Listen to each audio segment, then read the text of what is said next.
one dealing it in the original Final Fantasy VII, but with this boss fight in Final Fantasy XIV, you are the receiving end this time. So you got to be able to withstand that attack, or else you'd be wiped out. Now I get to feel what Sephiroth felt like. セフィロスの気持ちが分かる瞬間に。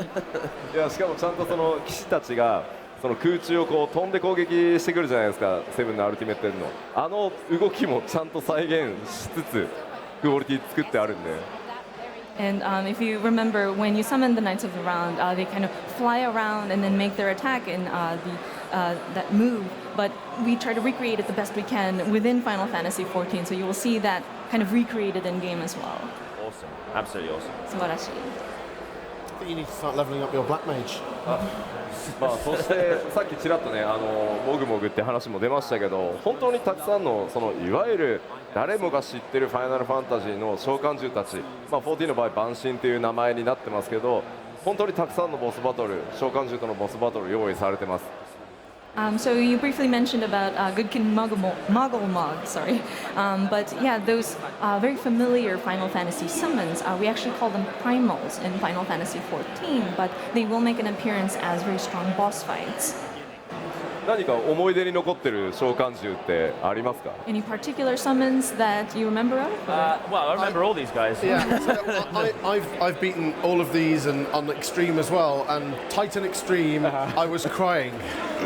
Yeah, I think I tried that. And いましたし、極万神もチャレンジしてみました。で、特に極タイタンがすごいきつかったです。泣きそうになりました。でも本当におなじみの召喚獣というのがすごいハイクオリティで、例えばラムだったりがすごい美しいクオリティで再現されていて、でしかもゲーム性としてもすごいいろいろな工夫がされている。特にリヴァイアさんのバトルでは、自分が戦っている部隊が傾いて海に落ちるかもしれないというシーンがあったり、シバに関してはそのアイスリングに触れてしまったら凍ってしまうなど、すごいいろいろな工夫がされているなというふうに思わされました。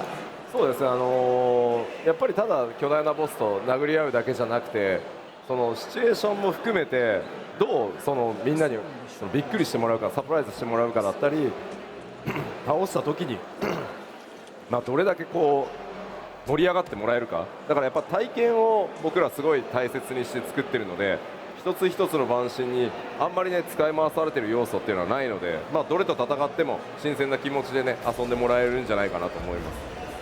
Yeah, we didn't want it to be just a simple knock your enemy out, you know. We want that element of surprise, something that would bring excitement when you defeat that boss monster, something that would bring the great experience. We really focus on the gameplay experience and bringing that sort of freshness with each monster that is out there. And we try not to repurpose different mechanics for the different primals, and so I think with each sort of battle encounter that you have with these primals, you get like a sort of refreshing feeling. いやでもタイタンのエクストリームはちょっと反省してます。But yeah, with Titan Extreme, yeah, I think that's something that the development team needs to revisit. 何万人もの人があそこで一回ゲームを止めたからね。Tens of thousands of people gave up at that point. Was the hardest boss I've ever played against in an MMO, but the most rewarding when you finally beat it. そうですね。一番きつかったけれども、報酬としてはすごいやりがいがあったので。でもだからこそ世界中の今の光の選手たちやっぱり最も思い出に残ってるのがタイタンエクストリームだって皆さんおっしゃるんでね。But yeah, I think that also contributes to it. But yeah, a lot of players out there, the Warriors of Light, has mentioned that the Titan Extreme was such a memorable battle. So we're running a little bit short on time. So are there any final points, Yoshida-san, that you'd like to touch on? Free trial. Free trial. 最後時間が押してまいりましたので、そろそろ締めに入りたいと思いますけど、何か最後に一言、なんかフリートライアルって叫んでる人がいましたけれどもさっきちょっと紹介してもらいましたけど、フリートライアルはレベル35まで全てのコンテンツ別に制限かかってません。しかも何時間遊んでも別にフリーにしてあるので、とにかくフリートライアルたくさん遊べるので、ぜひその FF のいろんなエレメントが用意されてるから、そこに触れるためにねダウンロードしたらすぐ遊べるから、まずフリートライアルから始めてもらえると嬉しいなと思います。Of course, as you briefly mentioned, we do offer a free trial, and you can play up to level 35. And there's no limit or obstruction to any content that can be accessed up to level 35. And we do not set a time limit on how long you can play within free trials. So there are so many different elements that are already available at that level. So we would love for people to try it out. It's just as simple as downloading the free trial client. So we would love for a lot of people to try it and join us. I think it's important to mention that at level 35, that's just for one job, not a new character. You can switch job tens of times, and so you can do level 35 again and again and again on different classes. Yeah, amazing. So that's it. Final Fantasy 14. I've got a selfish question. Can the next content that gets added to the game be the Black Mage Village, please? From Final Fantasy 9. ちょっと欲を言えばですけれども、次にコンテンツをもし加えるときに考えていただきたいのが黒魔同士の村みたいなのをスポットを当ててほしいな。僕のメインジョブもブラックメイジなので、ブラックメイジを優遇するとね、プレイヤーの皆さんがすごい怒られるんだよね。To be honest, Yoshida's main job is black mage, and so if we do anything that sort of favors the black mage, we get a lot of backlash. People are like, "Why are you treating the black mage special?" So it might be. Black mage. Black mage. Love the black mage. I'm a black mage for life. So yeah. I think that's all the time we've got. So Yoshida-san, thank you very, very much. I'm still a little bit starstruck. Because he's a rock star in the game development world.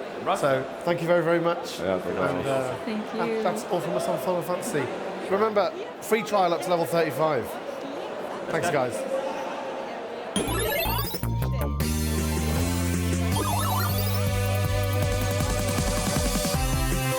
This is Starcade, TV's first video arcade game show. One of you is going to have a chance to win this fabulous video arcade game. It is Burger Time.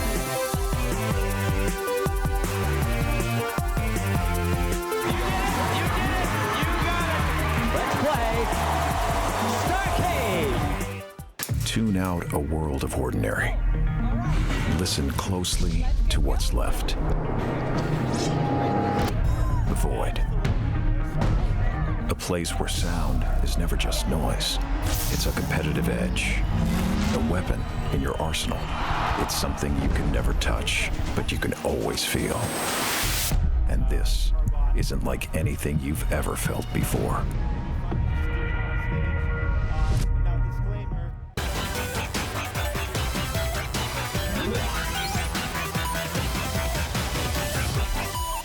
Hey guys, I'm Annie. My Twitch channel is Annie Fuchsia. I started streaming on Twitch during the summer of 2014, so just about 3 years ago. I was taking a break from my university studies and was convinced by friends to share some of my gameplay on this platform called Twitch. I didn't know much about Twitch at the time. I also started going to conventions. I saw the Twitch lounges that only partners could access. I heard of the Twitch parties. All these things sounded so exciting. I decided that, hey, one day I'm gonna be a Twitch partner. The day I got partnered, I was so excited. It happened on Christmas Day. It was the best Christmas present ever. The best thing about streaming on Twitch is the community. Being able to play games, share your gameplay, others being able to watch it live. The only thing I could compare it to is sitting down on the sofa with some friends. No! If you randomly tune into my stream, there's a bunch of different games you could stumble upon. I do play a lot of World of Warcraft. I just completed Dark Souls 3, Crash Bandicoot 1 and 2. I play pretty much any game you could think of. So if you like a strong, positive community that plays all sorts of different games, you should come hang out. We don't bite, I promise. Okay, maybe they bite sometimes, but it's a friendly bite, I promise. See you around.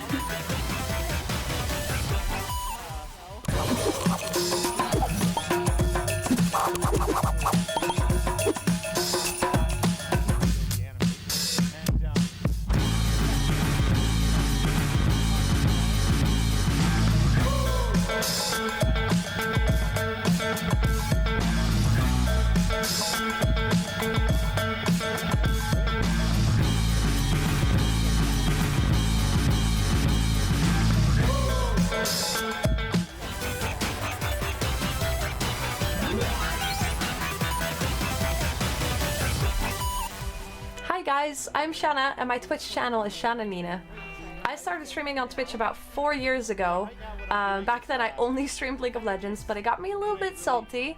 So now I'm a variety broadcaster and I also do music on Twitch. I sing, I play the guitar, I play the piano, I have my own loop station and I just kind of loop over myself in layers.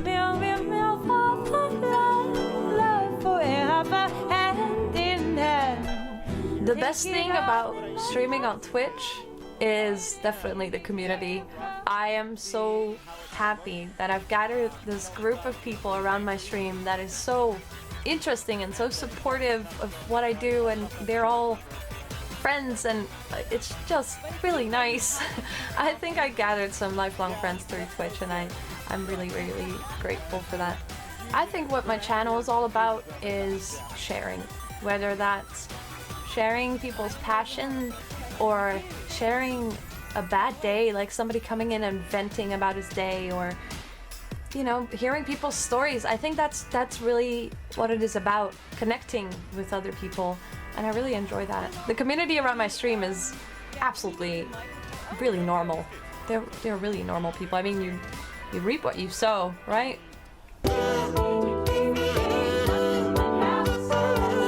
If you guys are looking for a little bit of music in your life and maybe some silly moments, then come check me out.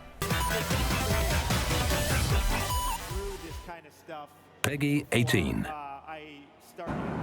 Here you go, Peggy. There's everything your mother ordered and a ration card. And here's a lakritz schnecker just for you. Good nutrition is a matter of state security. Diesel, no! No! Stop it, Diesel! Now is where it gets really exciting on America's #1 game show. Okay, hands on your buzzers. Here we go. Yes, the most wunderbar so.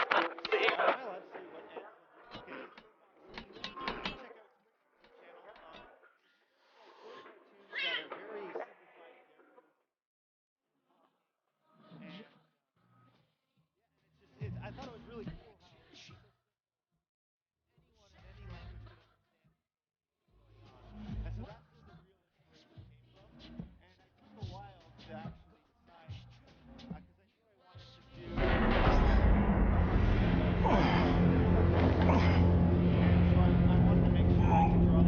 The old and the weak are doomed. Yeah, so I kind of there. I did a couple drafts. William, I prayed for you to wake up.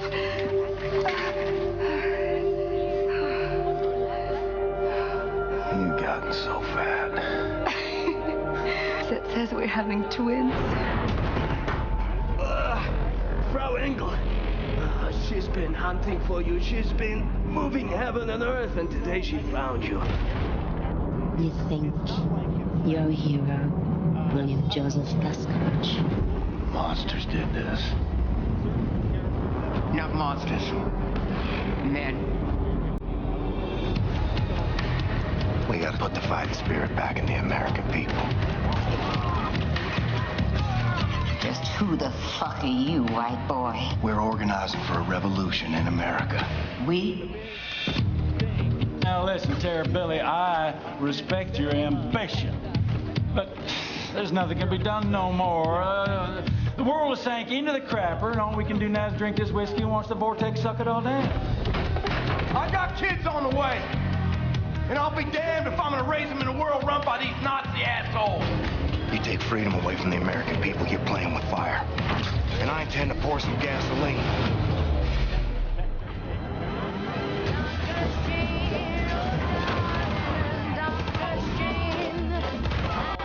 A little bit the way his hat is, so I'm just gonna leave it like that.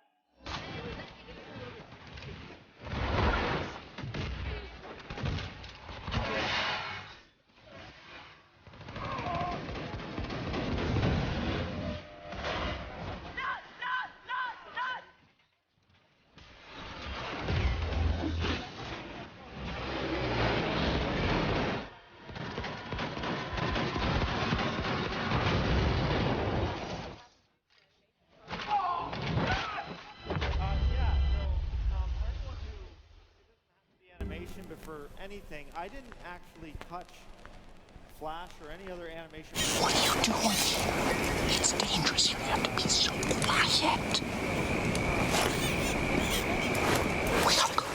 So if you're older, don't think, oh, the ship has sailed. Yes, indeed, we are back here at Gamescom 2017, having a blasty blast here with Pow Pow. Pancake Pow is here. Woo! Tommy is here because we were talking about what we just saw, which I'm excited for. Wolfenstein 2, the new Colossus. Yep. As if the old Colossus weren't bad enough. Now there's a new one. Yep. Why? Why does this happen to us all the time? All those bad guys need to go down. Yeah. BJ is busy. He has to fight the regime. Yeah. I mean, it's got to be tough. You know, year in, year out, BJ Blazkowicz always put on the spot to take care of business. Yeah. Do what he does best. Yeah. You know, save the world. I think it's safe to say. Exactly. Yeah. Why do you guys keep throwing him into the pit like that? Yeah, I mean, it's really interesting because when we got to do the sequel, we could start off at a place where the player character is really broken down. He's this really in a super bad state following the events of the new order. I mean, look at him. Yeah. Scarred up. Yeah. And you get to walk. play that, so and it's so interesting that you get to play that. So the first mission is this wheelchair mission where you sort of experience the brokenness of his state. Yeah, the trauma of what he has gone through. I mean, it doesn't look like he had a good night. No. Or time leading up to this. Now, is this something that will carry over from the original game, or is this something where you find out exactly why he's in this state later on? No, it carries over from the new order. So you have been in this coma for 5 months, and now when you wake up, things have changed. You have one of the antagonists from the old game, Frau Engel, who has been promoted to general now, and she has this flying air fortress called the Ausmerze. So she's hunting for BJ, and she's really got it in for him. And now as well, BJ's relationship with Anya has evolved, and she's expecting twins. So we sort of. You see her in that last scene too, right? It's so exactly. like epic because she's just like holding this gun, super pregnant, and she just don't care. Yeah. She's ready to take these guys down. I know. She's got twins some to take care of. Her. Yeah. I'm sorry. No, so it's really interesting to explore their relationship, and it also ups the ante for BJ to fight the regime. Yeah, I mean, you know, I just was blown away by what you guys did visually with the first game. What have you guys sort of improved upon from the New Order and brought it into the new Colossus? Yeah, I mean, we sort of established the basic special field that we have for Wolfenstein in the New Order, and we are of course carrying over to New Colossus. So players who love New Order will feel at home here. But we have an all-new engine in Tech 6, which just up the ante with the fidelity of the graphics. It's just skyrocketed. It looks super good with the lighting and. But we're also we've been iterating on the gameplay side, of course, with introducing new weapons and improving on weapons that you had in the first game. Nice. And the combat just feels chunkier, heavier, just more visceral. Are we going to come across any sort of new mechanics that we haven't seen in Wolfenstein before? Yeah, sure. I mean, there's new things. There's we have these something called districts, where you can go back to areas that you've been to before, but things have changed. It might be a new time of day, and the environment could have changed. But there's new things to discover, secrets, new enemies, and going on side missions. So there's lots of new things, and we also worked a lot upon having 3 different gameplay styles. We call them Mayhem, Tactical, and Stealth. Okay. So players can switch between these different styles, and we have the support in the gameplay and how enemies react depending on how you approach different situations. So if you just run and gun, it's going to play completely different than if you're trying to stealth everything. Yeah, exactly. And we also have this interesting type of enemy called the commanders. They have the ability to call in reinforcements. So if you approach a situation with just run and gun, they will call in extra backup. But if you stealth up behind them and put a hatchet in them, you know, they can't do anything. And, yeah. So. Can we talk about some of the antagonists? I know you guys pay a lot of attention to detail in the storyline. Can we talk about them? Yeah, sure. Like I said, we in the new order we introduced a character called Frau Engel. You met her on a night train, and she put this special test on you, and it was this really intense situation, and so that was sort of the introduction to her character. And during the course of the game, BJ killed her lover, so she has really a personal grudge against him.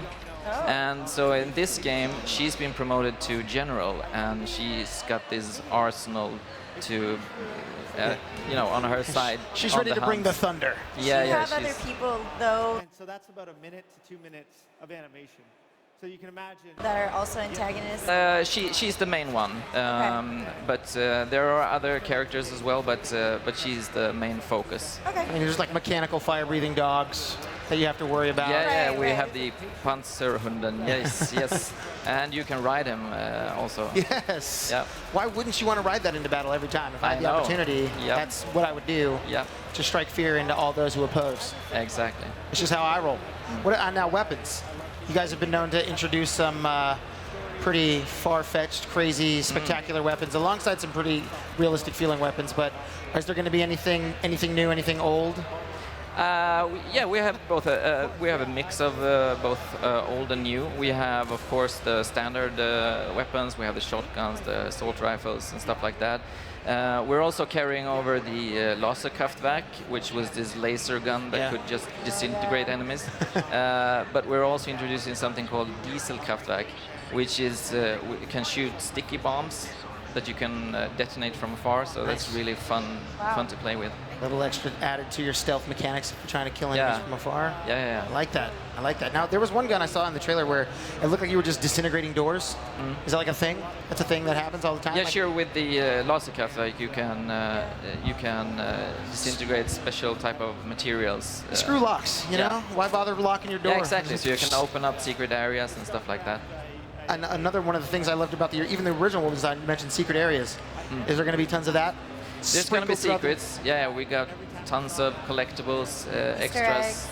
Yeah, definitely. It's there's lots of things to explore, and I think a lot of replay value, especially when you can go back to these districts and find things. Perhaps you missed something, sure, and you can go back and explore. And the fact that the districts never sleep, that you said they're always changing, so you can go back in the day, go back in the night. Yeah, exactly. You can go back to a level, and it could have changed in some way. So can you tell us what we're looking at right now? Oh, so this is a place called Area 52. What? Yeah, it's close to Roswell. And BJ is there to deliver a nuclear bomb. Oh, no big deal. No big deal. That's just a normal mission for BJ. So yeah, it's a lot of heavy fighting going on in this area. How much fun is it to get to play around in the world? I mean, just as, you know, working on the game, when you guys go in, and do you guys ever find anything new? Like you mentioned, you know, the world's always changing, it's always moving. Is there ever something that you see that you're like, well, I didn't know that was something that could happen? Yeah, I mean, you know, we have a huge team working on this, and it's sometimes it's hard to keep track of all of the cool stuff that people are doing. So it's definitely, for me as a writer, I'm part of the initial process, and it's really fun to see that come alive, you know. And then when you play it, you discover the things that you didn't know about. It's really, really cool. And you guys also have a collector's edition? Yeah, collector's edition, exactly. With a toy figurine of BJ, who's called Terror Billy by the regime. But that's just take all my money. Take it all. Well, I, for one, can't wait to play the follow-up to the New Order. The new Colossus is going to be coming out soon? October 27th on PS4, Xbox One, and PC. Awesome. Well, thank you so much. And we did mention the Collector's Edition. We're going to end with a trailer for that. So here's what you can expect from the Collector's Edition of Wolfenstein 2, the new Colossus. And we're going to be back with more from Gamescom right after that. Peggy 18. Yes, the most wunderbar soldier who ever lived now brings exciting battle action to the American territories. With an all-new collection of authentic regime forces and elite Hans action sets. And introducing, straight from the headlines, the vile BJ Terror Billy Blazkowicz. A cold-blooded killer that must be stopped. Terror Billy is always sneaking, spying, or smashing. But with the help of elite Hans and General Engel, you can bring this terrorist to justice. Why, you'll be a hero of the Empire in no time. Add Terror Billy to your collection today and bring glory to the home front with Elite Hans, the Empire's posable protector. Monsters did this. Not monsters. Men.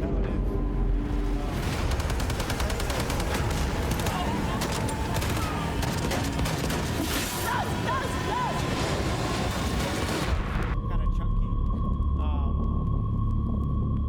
So we're gonna go ahead and just gonna do his body first. What can you tell people that want to try something like this themselves? If they want to try or.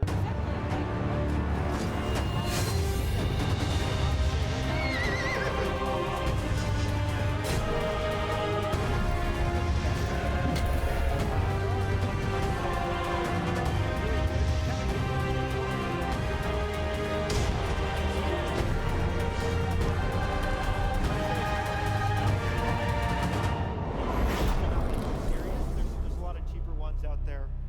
If you already have something like an iPad.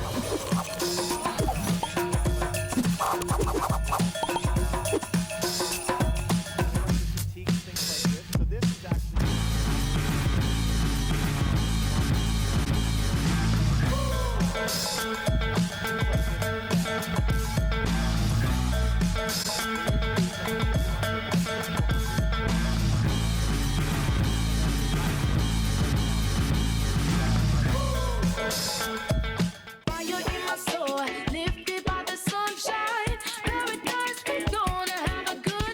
I like to dress like I'm stepping out of the year 3017. You kind of feel a little bit more confident when you dance if you feel good in what you're wearing. My style, I'd say, is pretty unique. Just whatever I'm feeling in that moment. Sneakers, they're like a secret language. I'm about the 3 stripes for life. If it looks good, it's going on my team. shoot at him, and then Kale Thoss is just going to blow him up with his.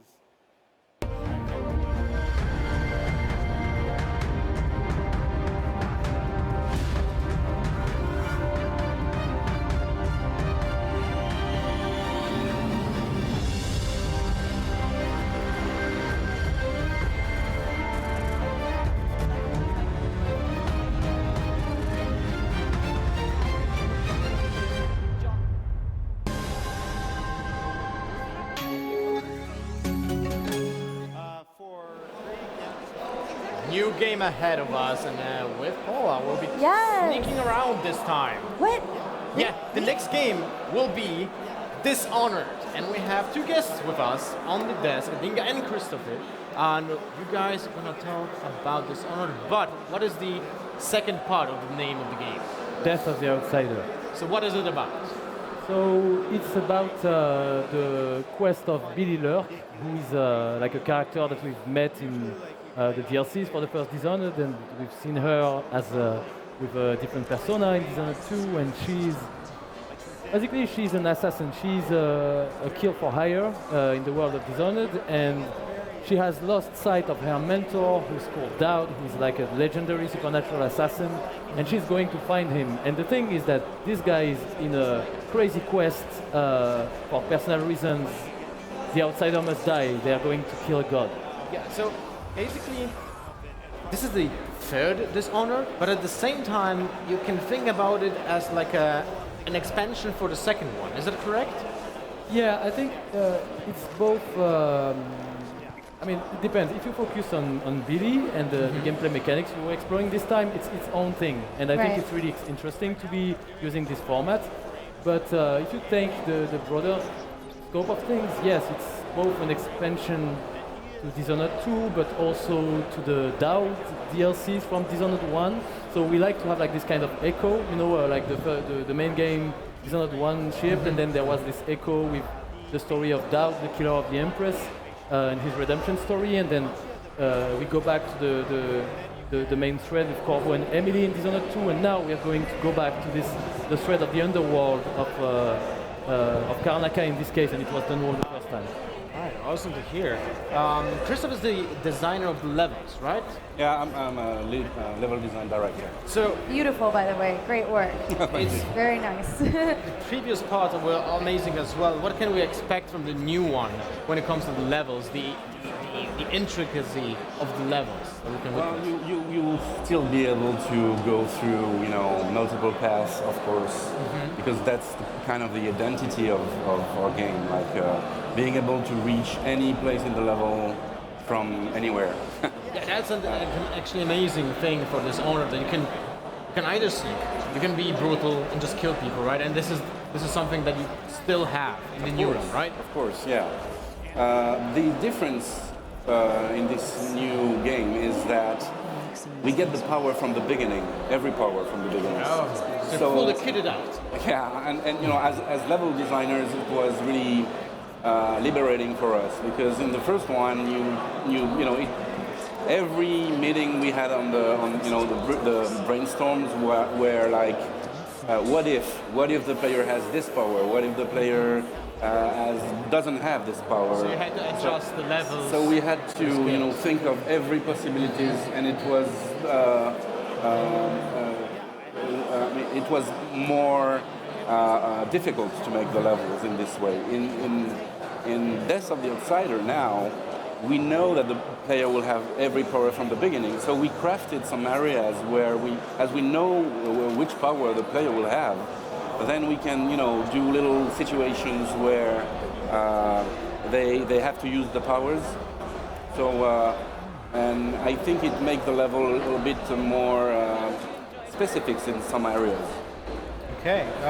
What did you guys introduce as a new feature to the Dishonored for the Insider? Wow, and by the way, a way to look at this is the usual way would have been to just make a DLC. The first time that's what we did, and it worked. We were able to tell a cool story. The DLC was cool. But I think the idea of making kind of a standalone product was that it gave us more time to actually make new features and have them be pretty specific, and actually rethink some of the systems, like even the core systems of the game. We ripped out something, so we have as Toph said, we have three main powers this time, and you get them from the start. One of them is the displace power. It allows you to basically place a marker in the world and then instantly move to it. So it's different from Blink, where it's just like target somewhere, get there. It's like you can place that in advance, go to sneak and kill someone, get it on your shoulder, and immediately recall. It's like an escape rope. Yeah, it can be an escape rope, but it can also be a pretty interesting tactical tool for combat. Like you lure the enemies in a way, and then you appear behind them and start slitting their throats. Take them out. It's so yeah, it's pretty. I think so. This power is pretty cool. We have the foresight power, which basically freezes the whole world, including you, and you leave your body as kind of an astral projection with like some kind of umbilical cord linking you to your body. And you can basically kind of fly around and go into small places, explore the level as a reconnaissance tool. Go through the rat passage, small openings and stuff like that. And mark enemies, and you can also, by the way, place the marker for the displays while you're in this mode. So you can imagine a situation like it's useful for exploration, stealth, etc. But even in combat, you freeze the world with foresight. Enemies are stopped like this, and then you're like, I'll place my marker just behind that guy, so I get a sniper shot on him, and then go back in the. So it gives a pretty tactical. It opens up pretty cool tactical options in the game. So it gets more complex, basically, with this part. I think we made them in a way that they are, I think, simpler to use in a way, because you don't have to worry about resource management this time. So Corvo's and Emily's powers came from the Mark of the Outsider that was like kind of draining you, and that was why you had to drink stimulants with the potions in order to be able to use your powers. This time, Billy is tapping her supernatural energy directly from the void, which is like a limitless source of energy, so it regenerates over time, meaning that you're way more free to experiment with those powers and make those crazy combinations that might not be resource efficient in the former games. At this time, you can go crazy and experiment and make mistakes and basically be a bit bolder with your abilities. So you can go nuts. Yeah. I feel like the abilities are really unique to themselves and they can play a lot of stuff. What were the challenges introducing these new abilities and still keeping the other ones really relevant? I mean, I think the philosophy going into those powers were that Billy is a supernatural assassin, and that's what she has in common with Corvo, Emily, and Dowd. So we are going to explore the same, themes, and that's like fast displacement, that's stealth, that's reconnaissance. So we knew, and lethality. So we knew we were going to explore those themes, but we chose, I would say, we basically, I think the challenge was that even with Emily, finding alternatives to Corvo's powers was a challenge, and it was really a cool challenge for a game designer, I have to say, because for instance, Blink was awesome. Why would you want something else? Well, you have to make it really awesome, and that's how you get power reach for Emily. Yeah. And so this time around, it was again trying to not just go the easy road and, for instance, play as Dowd. We know his powers, that would have been a perfectly fine character to play as, but we really wanted to again challenge ourselves, try to find cool abilities, try to and as Toph said earlier, integrate them a bit more in the level design with specific situations and challenges and things like that. One of the new features we have as well is the contracts. So if you go into the black markets, Billy being an assassin and a thief, she kind of used to do contracts for other people. And we implement this feature where you can go into the black market and take a contract. And it's like 4 or 5 side quests that you can do in each levels. They give you money, they give you bone charms, and it's another way to, these are side quests that are directly related to the underground nature of Billy. You can actually learn like the lore of the game because of that as well. Yeah, you understand that she's basically at the beginning she was an assassin and a thief. Right. And if I may, there's another thing I'd like to say about the novelties, because that's weird, because when we could come back for a DLC, usually you're trying to talk around the fact that you don't have a lot of novelty, and here it's like we never have enough space to talk about all the stuff we added to the game. But I think one interesting thing is that the way Billy upgrades her power is very different.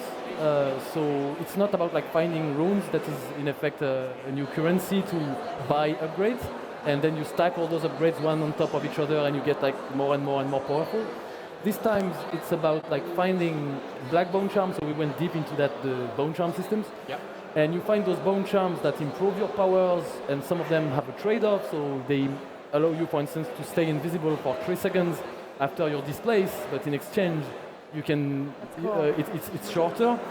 So, and basically it's cool because you can deck out your character on the fly at any moment and say, this is more fit for this situation, and I think it opens up a lot of freedom and experimentation for the player and changing his mind and play style and stuff like that. That's pretty awesome. So, last question, when is it going to be released? 15th of September. That's pretty close. All right, awesome. Thank you very much for the presentation. Thank you. Now we're going to wrap it up with a trailer of the new Dishonored, and after that we're going to be back with new games. Peggy 18.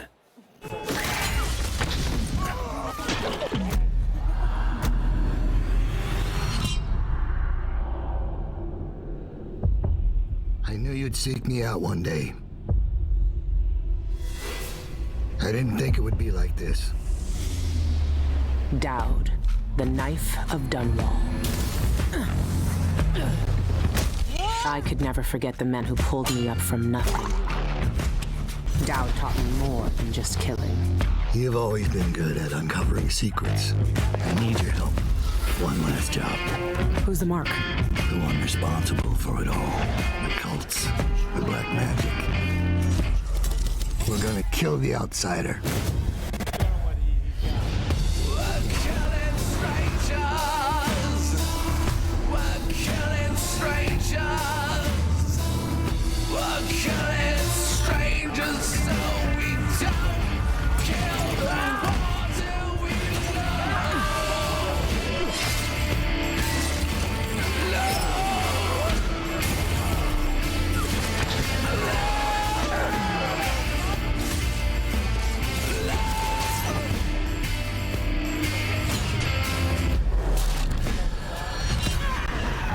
You know I'm coming for you.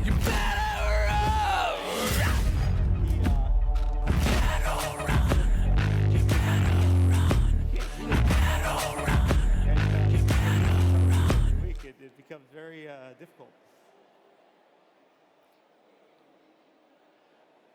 Peggy 12.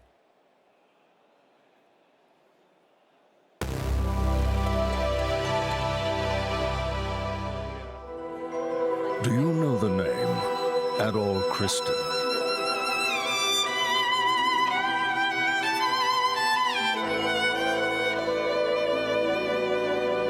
Are you aware of the Isle of Siren? It is eternally cursed. We need to rescue all of the castaways before we get out of here. Together, we all made this village. A long time ago, there were giant creatures with overwhelming strength that ruled the earth. Those creatures were known as ancient species. What was with that premonition?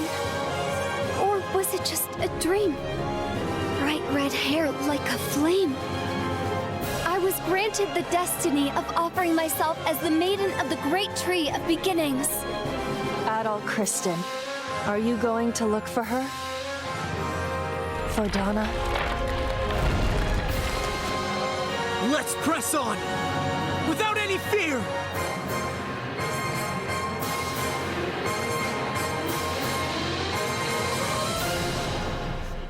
Kind of see multiple frames at the same time. That is called Coming September 2017. Pre-order today.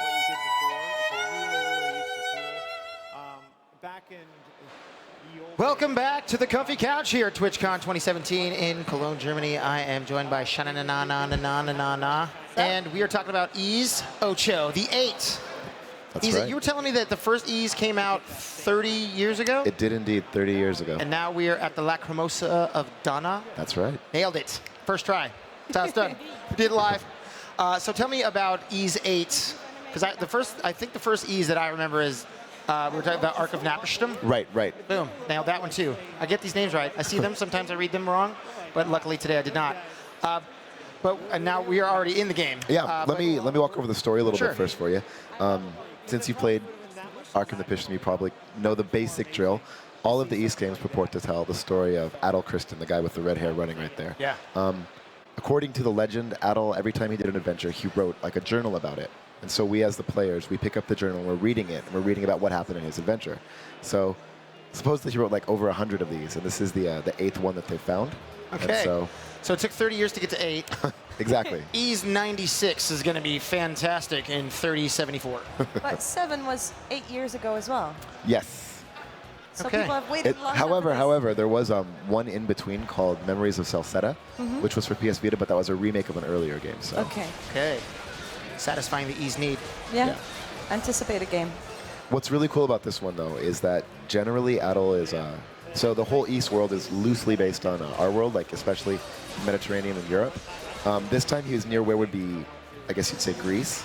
And usually he's going to a civilization that already kind of exists and it's modeled after something else. This time he's on a deserted island. And as you can see here, there's all these ferocious creatures and things like that. But as the game progresses, he begins to see ruins in an island that he thought was deserted, as well as began to dream of Donna, the blue-haired girl. And the adventure unfolds from there. Nice. Now, being that it has been quite a while since we've seen a numbered Ys game, what have you guys taken in that time And have you been working on this game the whole time, or did you guys like start it a few years after, or was this 8 years in the making? The devs definitely, well, they worked on Celceta, right after 7, Okay. and then they rolled it into working on Ys 8. But some of the new things that you'll see in this, well, one feature actually is carried over from Memories of Celceta, which is the mapping feature. Players really like that. So as you're exploring a new area, you can map the whole thing, and by doing that, you get like little bonuses and things like that. And then something else new is the dual protagonist system. So I mentioned earlier that Adol begins to dream of Dana. And when he dreams of Dana, it shifts to her point of view, and we see things from her perspective, and she actually has playable parts. So ever since Ys 7, the series shifted to a party system, which is what we're seeing right now. But for Dana's part, she plays solo, and so she plays a bit differently, and it's really cool. Nice. So you have to sort of adjust from the team battles to the solo battles? Exactly.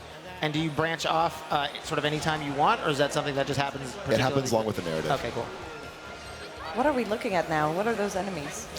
Those are like some anemone enemies. Anemones. Anemones are the worst anemones. Ooh, I'm going to Greece next week. I hope I don't encounter these. That would be incredible. If you came across some anemones, take photos. As you can see, Travis is switching characters pretty frequently here, and there's a reason for that. Pretty much most enemies have a weakness, which you can see from the looks kind of like a yellow circle up in the right.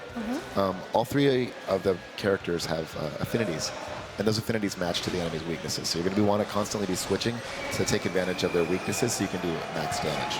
Now, within the party itself, are these the members that you're going to be with throughout the entire game? Are you going to come across others? You'll come across more too. Okay, cool. And So you will can there kind of create your own team around Exactly, you. who you like. Nice. Generally speaking, you're not going to want to load up on people who all have the same affinity because, Okay. yeah. But are there going to be a set number of affinities to where, like, as many characters? There's 3. Okay, so, cool. Yeah. Good. Plan accordingly. Balanced. Balanced offense equals a solid defense. Ooh.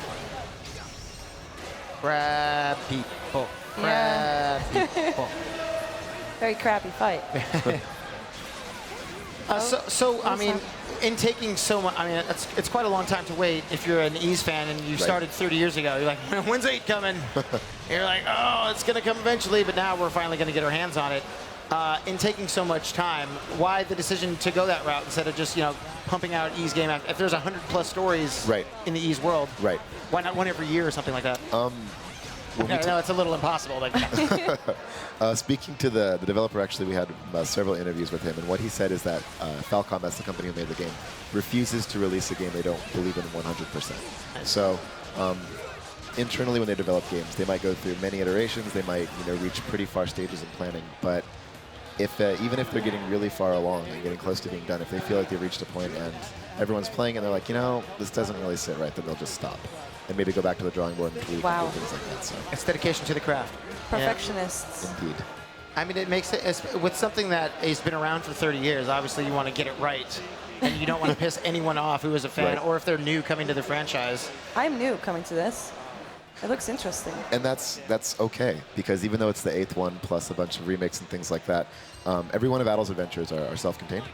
So there's a few references here and there to past adventures, but by and large you can pick up in any game in the series and you'll be okay. All right, because this game is then older than me. Yeah. I wish I could say the same. Yeah, how's your back? Yeah. Oh, it's my knees. It's my knees that I'm worried about. Are we looking at a boss fight We right are. now? So you might have noticed, but Travis was really blowing through all the normal enemies, and that's kind of the way it's supposed to be. The dev, it was cool. He said that the way East, fighting normal mobs combat should be is popping bubbles on bubble wrap, really feels good. Yeah, boom, boom, boom, right? Yeah. Whereas bosses are huge, big, massive productions where it takes all of your strength and skill. Well, Travis is doing well. Travis is a bit of a beast in this game. It's the power of the pretty hat. I mean, it's rare you see such a fancy hat.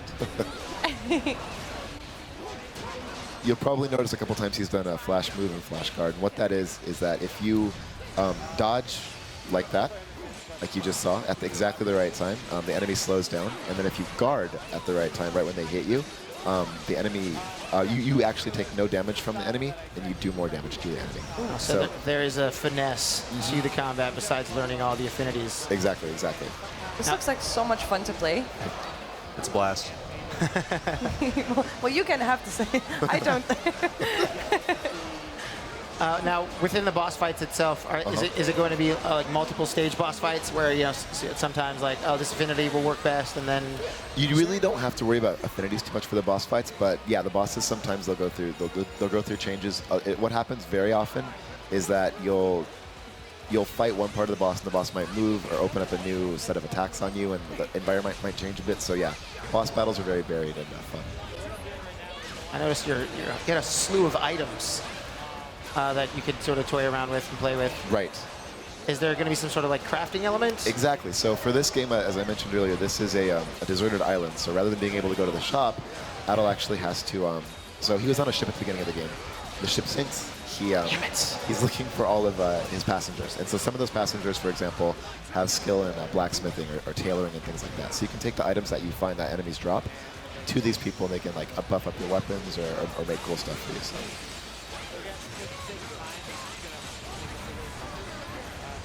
Ooh. Wow, nice.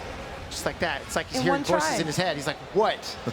Nailed it. Get some boss fight. That's how that's done. So lessons learned. I hope you were taking notes. But when will we get to play? Because it's fun watching you guys play, but I too, as Shannonina, also like to play games. Want to get our hands on it. Well, you will get it on, you guys are American, I take it, so you'll get it the 9th of September. The 12th of September. The 12th of September. I'm Dutch. And then the 15th, I'm sorry, I am so sorry. And for you, just saying, for you, you'll get it the 15th of September. Okay, yes. that's good. And it's on PS4, it's on PS Vita, and it's also on Steam. The PS Vita version actually was the very, very original version. The PS4 version, Steam version have a bit more content, so I definitely recommend those to everybody. Nice. Thank you. All the Ease 8 you could want. All of it and more. Nice. In just a month away, you can get your hands on Ease 8. Thank you guys so much for joining us here on stage. Thank you very much. Thank you very and much. we've got a little bit more coming right after this break, so don't go anywhere.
Welcome back to the Twitch stage. We're still going, still talking about games, and this time we're going to be talking about Ark Survival Evolved. And I've got a couple of guys over here. Yep, they're there. Nathan and Jack from Studio Wildcard to talk about Ark Survival Evolved. But first and foremost, we've got a very special unboxing to do of the collector's. Let's get it nice. There you go. Let's have some more oohing. Ooh. There we go. There we go. So collector's edition. So let's get stuck into this straight away. You help me. You help me. Yeah. So there's a lot of things coming in for this. Okay. So the first thing and foremost, we got the map. It's a cloth map. It's beautiful. It's one of the. It's a map of the entire island. Oh my gosh, it's upside down. I'll get this. I'll get this side. Like, here we go. So that's the whole island. So you can hang that up behind your computer and see where you're going, basically in the game, right? Yeah, pretty much. We also got the There we necklace go. for the game. We got the game itself. We also have the soundtrack for the game. Now this is awesome, right? This has been a new soundtrack you guys got recorded. Where'd you get? What will you tell me about? We got recorded at Abbey Road Studio One. Music was composed by legendary. Yeah. It was composed by Gareth Coker, the same composer that did Ori and the Blind Forest. Oh wow. Yeah. So he did a great job with the soundtrack. We'll be adding it to the game shortly, and we're really excited about it. It's available to pre-order now, and you guys will see a bit on it in a few minutes. And it basically has all the best tracks in Ark that we've used so far. And in Ark, the music loops when you encounter it, but in this soundtrack, you will actually hear the ending that he's made for this. And it also reveals some new tracks that have never been heard before, and Gareth said it's his best work so far. Wow. So That's it's something awesome. very exciting to look forward to. That's awesome. So we've got one more. We've got one last item in the box. This is the thing everyone's been asking for years for since day one. People have been demanding this. There you go. There we go. We get this shot. I'll tell you what. I'll bring it over here. Here we go. Let's have a look here. There we go. Oh, we got it. Trying to look at the camera, see where we go. So this is obviously detailing all dinosaurs and all the beasties in here. Yeah. All 100 This is absolutely awesome. So Helena's notebook. So this is absolutely epic. This is awesome. I love stuff like this, like where you can actually see that. I mean, I love concept art and just like just sketching. No, yeah, exactly. I've got a coffee table full of them, so this will go perfectly there. So thanks for this one.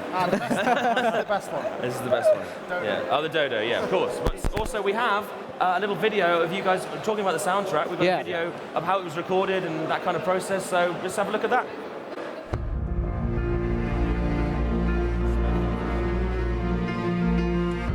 Last time I recorded in England, I was an undergraduate student, so it had been a long time. This was a very special occasion, not just in terms of my professional career, but also my personal life too. Right, can we run it again, please?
Off. I didn't really animate Kel'Thuzad, unfortunately. They're not going to have time.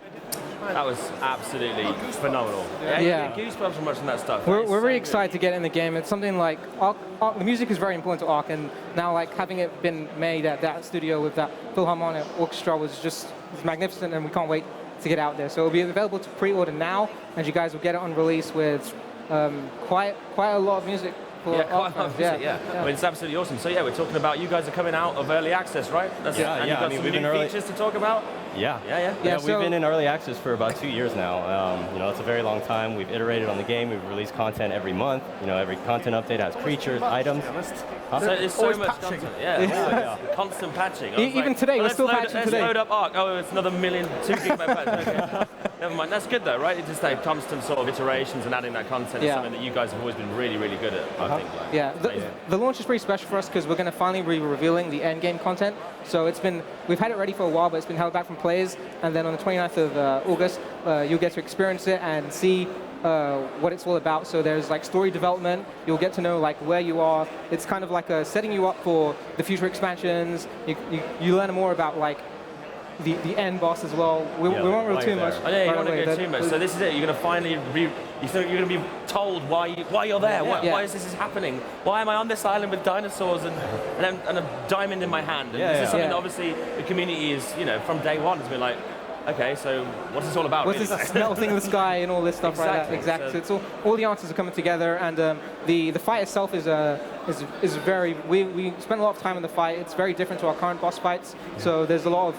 It's a real test of many players' skills, and it's very different to anything they've experienced so far. It's a truly epic boss fight, and the soundtrack again for that boss fight it's amazing, incredible. I really look forward to playing that. Then I'm going to get my teeth stuck back into. And then also on the 29th, we'll also be revealing our free DLC for consoles, which is the Ragnarok map. It's already available on PC, but that'll be hitting Xbox One and PlayStation. So for those of you guys have played a lot on the island, right? Yeah, so think of the island so and then times that by 4. Oh, that's how big this new map is. Wow. So, that's coming for free to console players on the 29th of August. What more can you say than that? Absolutely awesome. We're going to wrap up now with a look at your new trailer, right? Your new trailer for the launch. So let's take a look at that right now.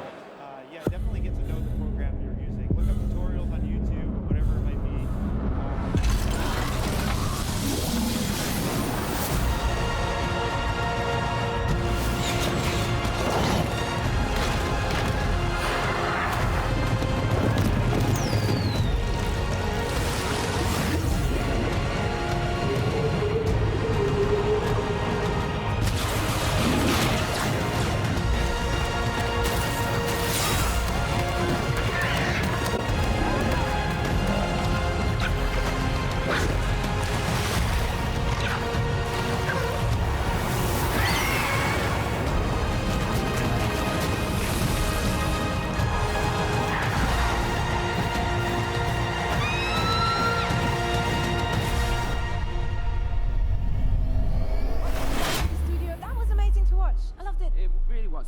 animation, you So we don't worked all often together on a understand part how much time goes into Fire in my soul, lifted by the sunshine. Paradise, we're gonna have a good time. I like to dress like I'm stepping out of the year 3017. You kind of feel a little bit more confident when you dance if you feel good in what you're wearing. My style, I'd say, is pretty unique. Just whatever I'm feeling in that moment. Sneakers, they're like a secret language. About the 3 stripes for life. If it looks good, it's going on my feet. Zoe did a drawing as well, spent significant...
Tune out a world of ordinary.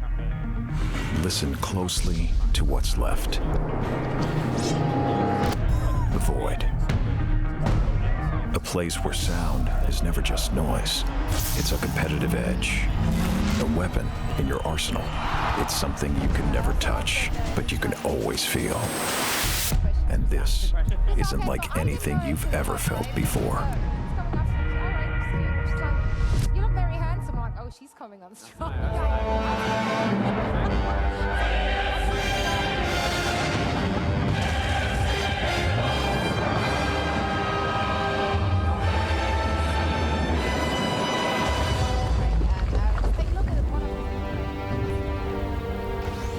I remember the dark woods, masking slopes of somber hills, the grey clouds' leaden, everlasting arch, the dusky streams that flowed without a sound, and the lone winds that whispered down the passes.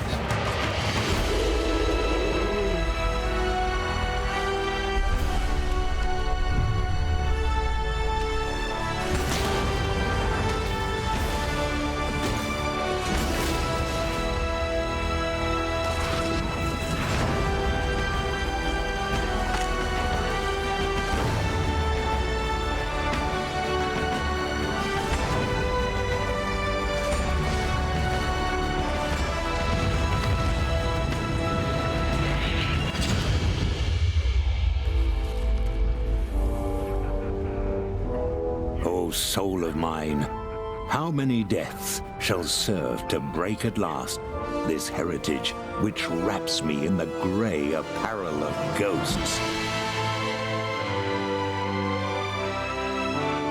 I search my heart and find Cimmeria, land of darkness and the night. He still gets away because he's just parry.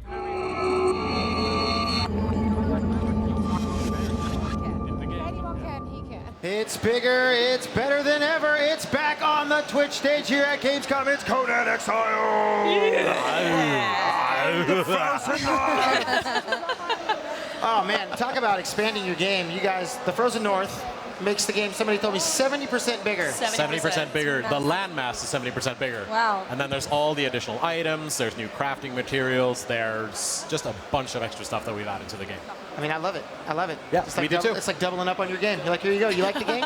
Not big enough for you? Here's a little 70% more. Yes. Yeah. 100%. So if you're just now jumping into Conan Exiles, it's 170% of Conan Exiles. Yeah, because it was 100% previously, and now it's 170%. Thinking of everything. I love it. Of course. And you're already ready to jump into gameplay. Yes. Yes, absolutely. Let's jump in and talk about what you guys have delivered besides just the bigger land mass. Right, yes. So we are here basically in the Frozen North. lovely home. In our lovely home that I've built using the in-game building tools. Like all of this stuff is just things that I've set up myself. I cheated a little bit. I spawned in all the crafting materials and all the items that I needed. We're not judging. But everything else is just done by me walking around, just clicking and placing building stuff. Oh no, I don't want no, don't dismantle it. Just hit E to open it. I cheated and I put all this stuff in here and you just go and dismantle it? There we go. Yeah, so like in the Frozen North, we've added over 300 new items, everything from weapons to armor to decorative items to hunting trophies that you can gather from the things that you kill. Wow. There are 2 new building materials because this is a very frozen area, so of course you'll need different kinds of stuff to build with rather than the things that you use down in the desert, for example. Okay. We've added an entirely new temperature system, which currently is causing our character here to overheat a little bit. And we're also getting attacked by a wolf, unfortunately. So we hope... You never know. We hope That's all right. that we won't die. I think I've actually God-moded myself in this perfect. myself in this demo. You don't have to say that. You can just praise her awesome abilities. Which is why Nicole is not losing any life right now as she's fighting. But yeah, in the temperature system, basically you have to wear warm clothes where it's cold and lighter clothes where it's warm. And then, of course, things like torches and furnaces and ovens and all that kind of stuff, that will also add to the temperature of your character. So, for example, if you are inside a insulated house with a lot of torches and you're wearing fur, like we are here, you will eventually become overheated and start he to... hates me. He's the not wolf. liking me at all. Yeah, no, we just gotta keep killing this wolf.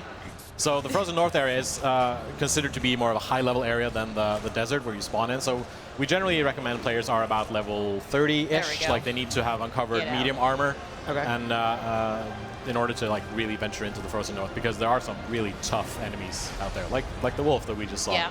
I mean, if people haven't learned that you just don't mess with the Frozen North by now, Yeah, exactly. you should pay close attention. Yeah. One thing we actually wanted to show that we didn't get to mention last time when we were here yesterday is that we've also added a system for dyeing your clothes, like making them different colors.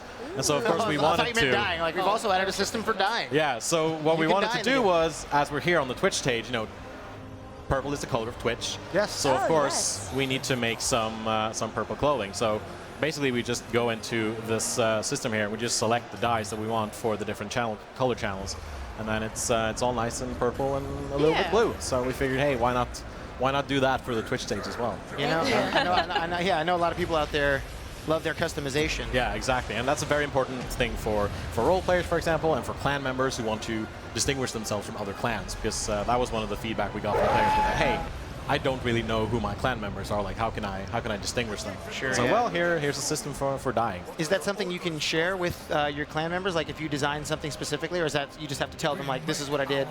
Kind of, yeah. But you can, like, if Nicole were to like drop the armor that she's wearing and someone else picks them up, they will still get the same colors. Oh, okay, cool. So it's a pretty good system for that, at least in my opinion. Yeah. And yeah, back to the temperature system. You might also find that the cold will affect other things. If you're playing as a male character, and we'll just leave it at that. Whoa! And let players discover that stuff on their own. Oh man! So don't jump into the frozen tundra. Yeah, try not to, yeah. or you will. Yeah, but so we've added a whole system for cooking.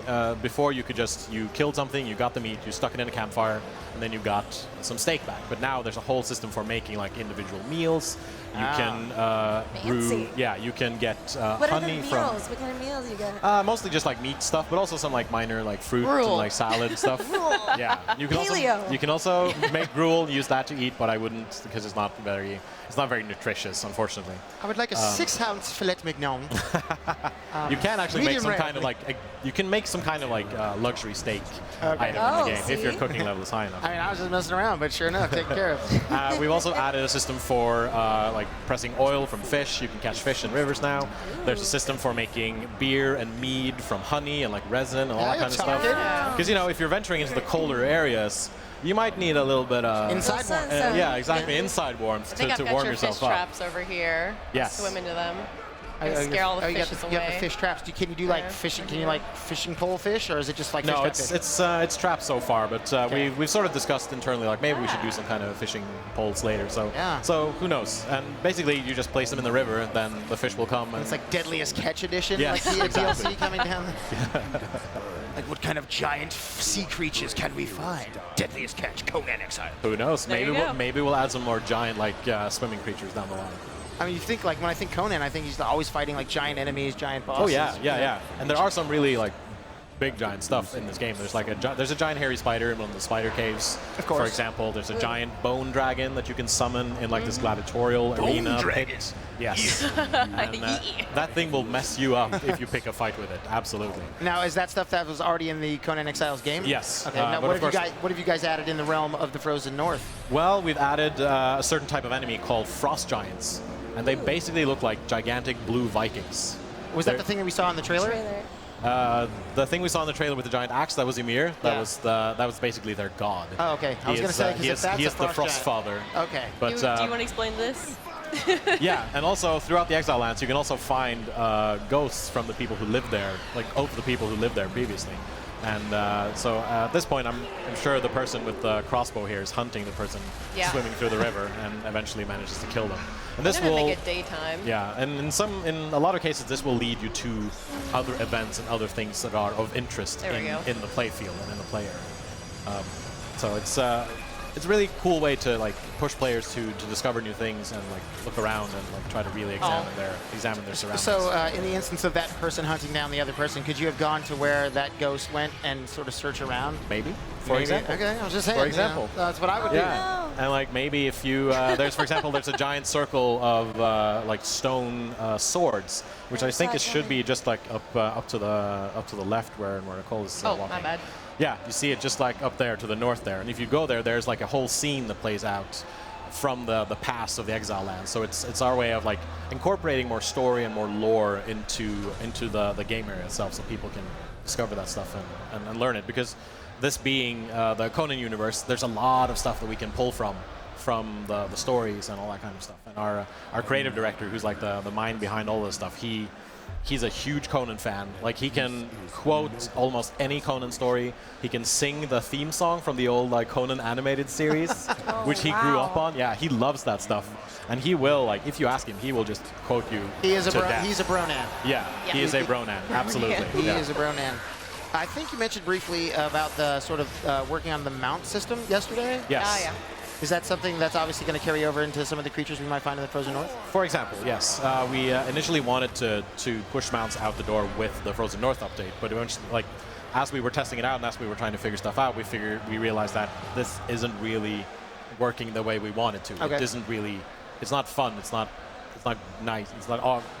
It's not what you want yet. It's not what we want yet. Exactly. So we decided to just say, okay, we're gonna postpone it and we're gonna do it later. Nice. Oh, I don't want to go down there. You probably shouldn't go down there. With this expansion, it's so much bigger.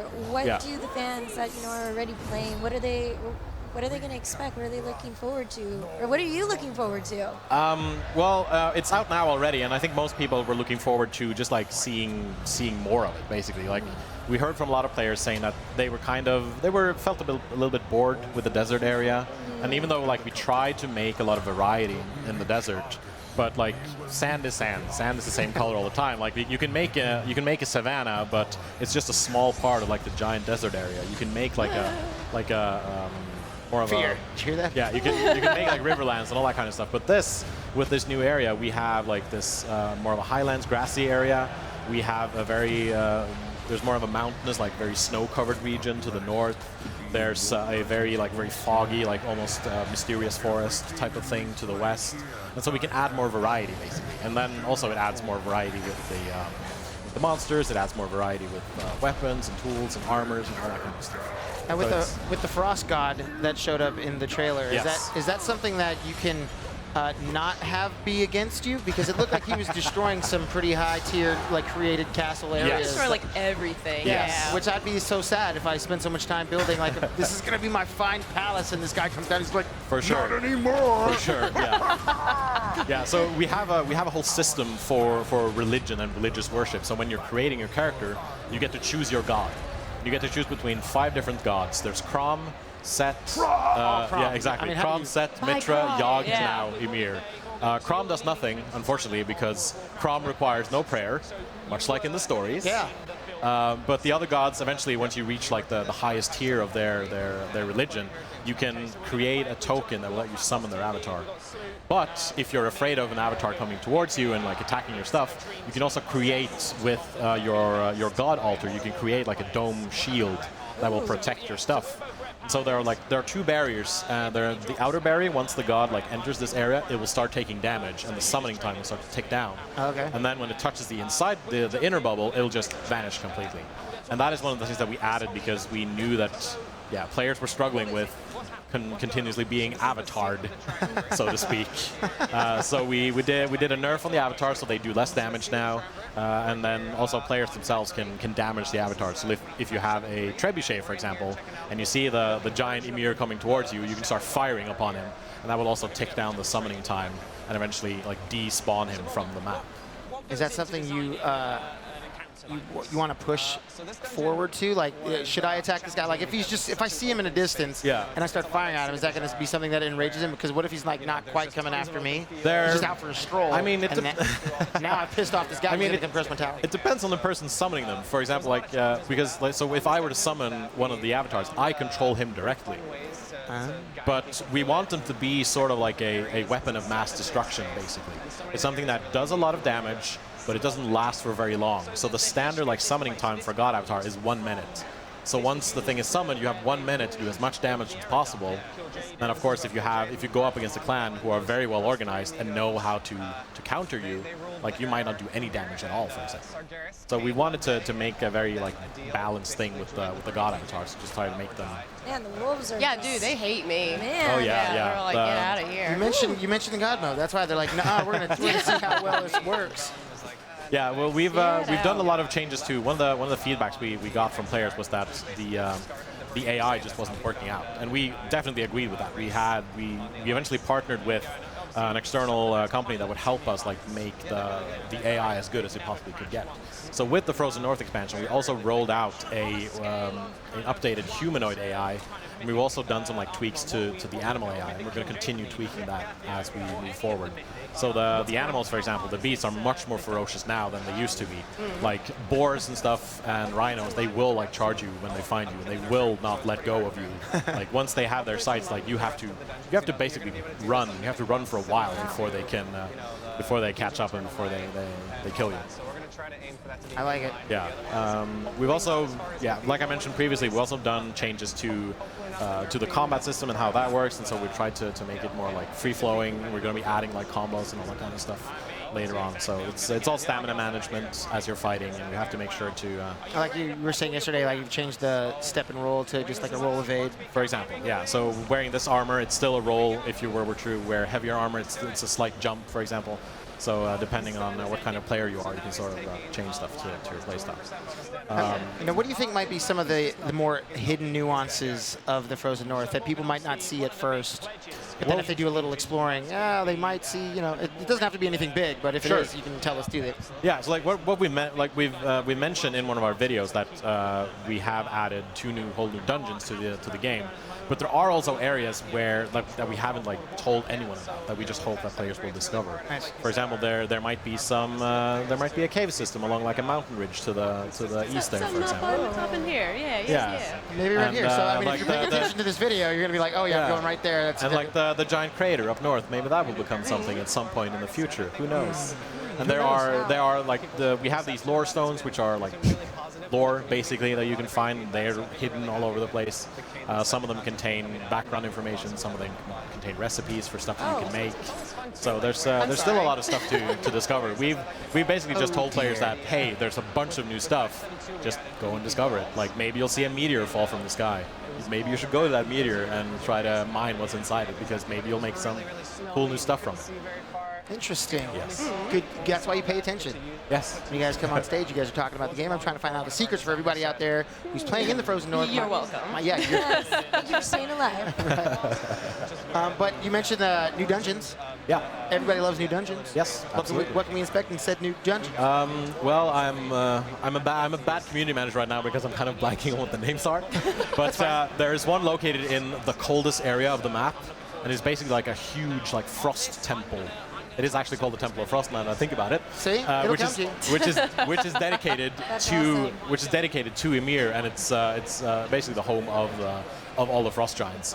It is also where you have to go to find something called black ice, which is one of the new crafting materials, so you can make like black ice weapons. And what kind of enemies can you kill with the black ice? you can basically kill all kinds of enemies with the black ice. It's a more powerful. It is a more powerful metal, basically, that you can craft weapons and tools out of. And yeah, the Temple of Frost is one of the more dangerous and colder areas. So you really have to dress warmly, drink a lot of alcohol to like warm yourself up, and then try or give to yourself the courage to take on the exactly, dungeon. and then try to just like hoof it and take out whatever's inside there. This is the Mountain of Swords. Yes, inspired by a similar monument in Norway, outside of Stavanger. So we've taken some inspiration from, for example, from Norway and from other like other countries in other like cultures in Hyboria that have like real world analogs. So, for example, there are a bunch there are people in the frozen north called Nordheimers, and they're basically Scandinavians. They're basically Vikings, for example. And these are one of the events that that I discussed earlier, which tells you a little bit of the backstory of the frozen north. And do they pop up at like any time you're in the area, or is it something that like if you're here at a specific time, then you'll be able to see? They will usually trigger when you walk in, Okay. but there are also some stuff that's dependent on when you're there, and what you do. That's always the good stuff. Yeah. I always love those kind of things. Yeah. Like, oh, if you're there anytime between midnight and 3 a.m., you're going to see a particular shadow that's going to guide you on a quest to get this awesome helm. And then we've also added an entirely new temple that's full of like traps, and it's more of a puzzle dungeon basically. And then in the end you fight Tyros, the Deathbringer, who's just like a giant, nice name. giant hulking dude in Friendly. black armor. And once you defeat him, you get the ability to craft his armor. And then of course you have to go on runs, and you have to like get all the crafting materials you need to make his armor if you want to make it.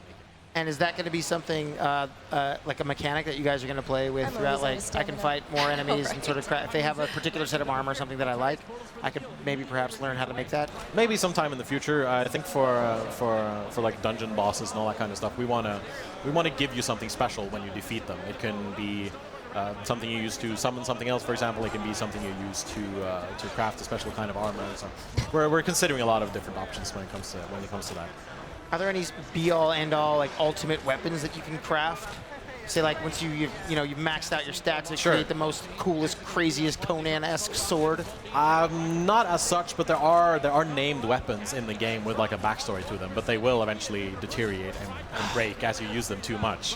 There's no like, I mean, there's like the highest tiered level weapons, obviously, but there's no like one like godlike weapon out there, because we Crom-like, if you will. Exactly, Crom-like, yeah, because we want to make it fair to people. We want to make sure that everyone has a fighting chance, basically. But okay. there's gonna be some cool stuff for players to find, absolutely. I mean, can you back out to the map screen again? Oh, yeah. Just, I mean, so what's the frozen north? Is it all the area So that's where the all snow is? up here. Yes. Yeah, this is the whole desert area, pretty much. All of that. Which we're obviously very proud of. It's a very diverse desert, but as I said, like players wanted more variety, and we wanted to do some kind of highlands basically. And then we added snow, and we added some marshlands, and we added some cool stuff that we think players will really like. And so far, the feedback has been very positive. The changes we've done and the things that we've added, players seem to really like that stuff. Because it's out already. Yes. Yes, So it is out already. We launched in on Xbox last week. We launched in early access about 6 months ago, and then the Frozen North came out at the same time as the Xbox version. And it's all free. It's all just like you buy the game, you install it, and it's there. Everything is there. It's always my favorite. Free is my favorite price.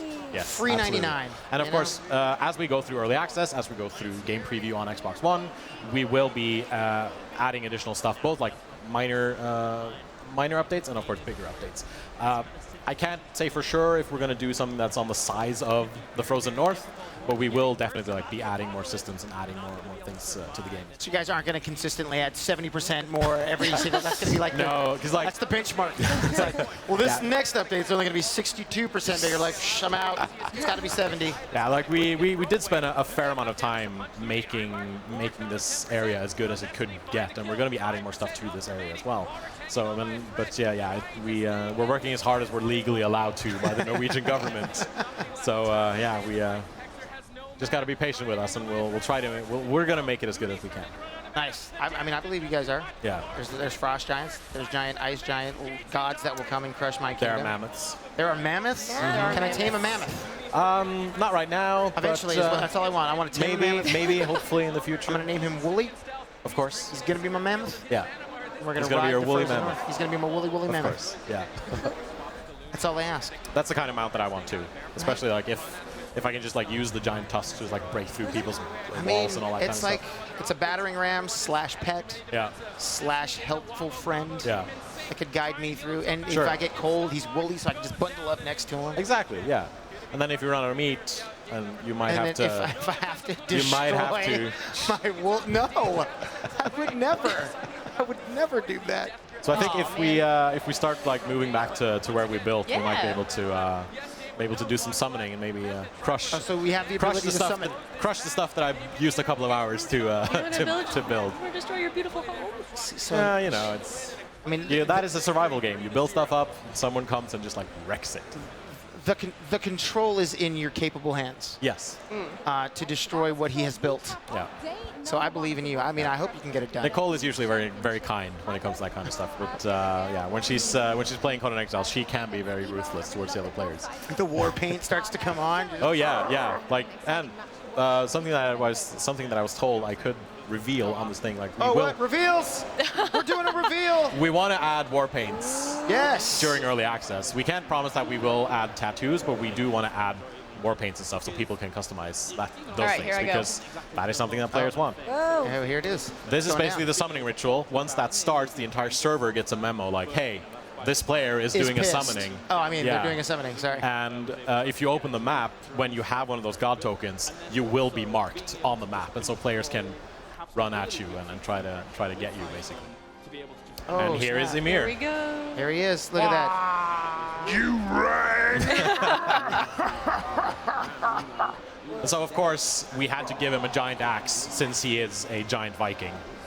And then I think Nicole, is in the right position. I'm going to try. He will I've already stepped on half your house. Oh, yeah, all that hard work. Here we go. Did I miss? Oh, I missed half your house. You cleaved that tower in half, Nicole. It's half the tower it used to be. That was cool. Yeah, I remember the first time I saw like an avatar just like stomping through a wall, which we did for one of our first like real like big gameplay trailers. Like the entire marketing room, we were watching this this video. We just like it was just like a groan of like pleasure from everyone when we just saw this avatar just like kick down the wall. It was incredible. Yeah. Now, how much destruction can something like this be? Like, there's obviously these huge structures built into the game itself. Can I just go ham and tear those down? You can't really destroy, like, for example, the towers right in front of us here. Those can't be destroyed, unfortunately. You can only destroy like player-made. Yeah. It is canon. Yeah. It is part of the magic of the Exile lands. It protects some of the buildings, but it doesn't protect like player-made stuff. And can you control which god you summon? Yes, absolutely. So in this case, we were worshiping Ymir, so that was the god token that we got. Okay. If you worship Mitra, for example, you will be able to summon Mitra. If you worship Yogg, you'll be able to summon Yogg, who's like a giant like tentacle monster thing. Set is a giant serpent, and then Mitra is a giant statue, like a bronze statue, similar to what we saw with Ymir here, but he doesn't have the giant axe. He just stomps on things. And then can you summon a new house? Because your place is wrecked. Not right now, but I might be able to. If I have all the crafting materials, I should be able to rebuild eventually. Well, good luck on your rebuild. Thank you very much. I'll try. You guys, thank you so much for coming up and showing off the Frozen North in Conan Exiles, which is available now. So if you're playing on PC, Xbox, get your hands on it. It's ready. 70% more space than the original game itself. So 170% of Conan Exiles is available to you right now, and we're going to be back with 170% more energy from Gamescom right after this. And you can tell this is not something that they were super with. So in this next game, they pick Ashley. In a land where ancient gods walk the earth, where men slaughter men for gold and power. Will you survive? Or will you dominate?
Video arcade game show.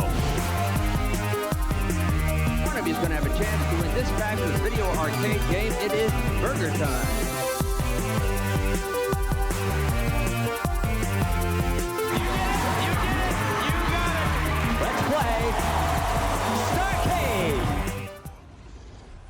Welcome back here on our stage at Gamescom 2017. I am joined by the team of Think of the Children. Hello, welcome. Thank you very much. It's very great to be here. Are you excited? Yeah, absolutely. Also, Jose, hello. I'm here too. Thank you for joining me. I'm not a part of the team of Think of the Children. I was just hanging out. You're just here to because play they had games. controllers on the table, and I was jealous, and I'm like, can I get in on that? You like being And they were in like, control. and then they said no, and I was like, but think of the children, and they said okay. Fine. All right, so can you guys tell us a little bit about this game?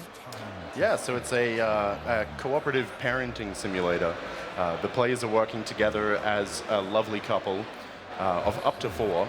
We let everyone in here. A couple of 4. Yeah, you know, all families. And you have 6 children that you're trying to raise, and you need to keep them safe from the kind of hazards that children get into, like drinking bleach or running in front of traffic. Drinking bleach is a common thing for kids to do? Yeah. I mean, it's something you want to protect your children from. Is that an Australian thing? Oh yeah, and you know, being Australian, the game is just full of all the Australian things that are going to kill you, like sharks, spiders, snakes, jellyfish, you know, drop bears, kangaroos. Yeah. So are all the kids upside down? No, we've glued them to the floor, so they should stay there. All right, let's actually get into the gameplay because I'm really excited to see this. Beautiful. Well, we can just jump into party mode here, and if we all join in. Okay, so the names of the children, you said, are linked to the Twitch chat? We'll get to that in a sec. Okay. Oh, wait, I could have been Adele. I spoiled it. I could have said hello from the other side. Oh, look, mine says actually Sean. That's my name. There it is. Maybe I'll jump in and play too. Yeah, please. Come on in, don't be shy. Oh, Nervous? Who do I want to mean, be I'm pretty much undefeated on the show floor here. How do I change? Oh, how do I change? Who? Oh, there was a Shannon. I could have been. Like, I can't switch characters. Try pressing X. X button. X gonna give it to you. There we go. Sean has a cat face. I think I'm going to go with this nice rainbow hair. I saw that. Mole rat. Oh, I could throw some confusion. Oh, I am Jared. I'm going to go with Isaac. I'm going with Alejandro. So the trick here is you want to have your characters look as unique as possible, and then you can really like hone in your character when you're playing. Just a little hint. That's going to get chaotic. That's why I went Mushroom Head. I was looking for someone that had my sort of structure of face, and then I decided, nope, Isaac it is. Exactly. All right, so if we ready up, and hopefully we go to beautiful child select screen. So big shout out to Twitch chat right now.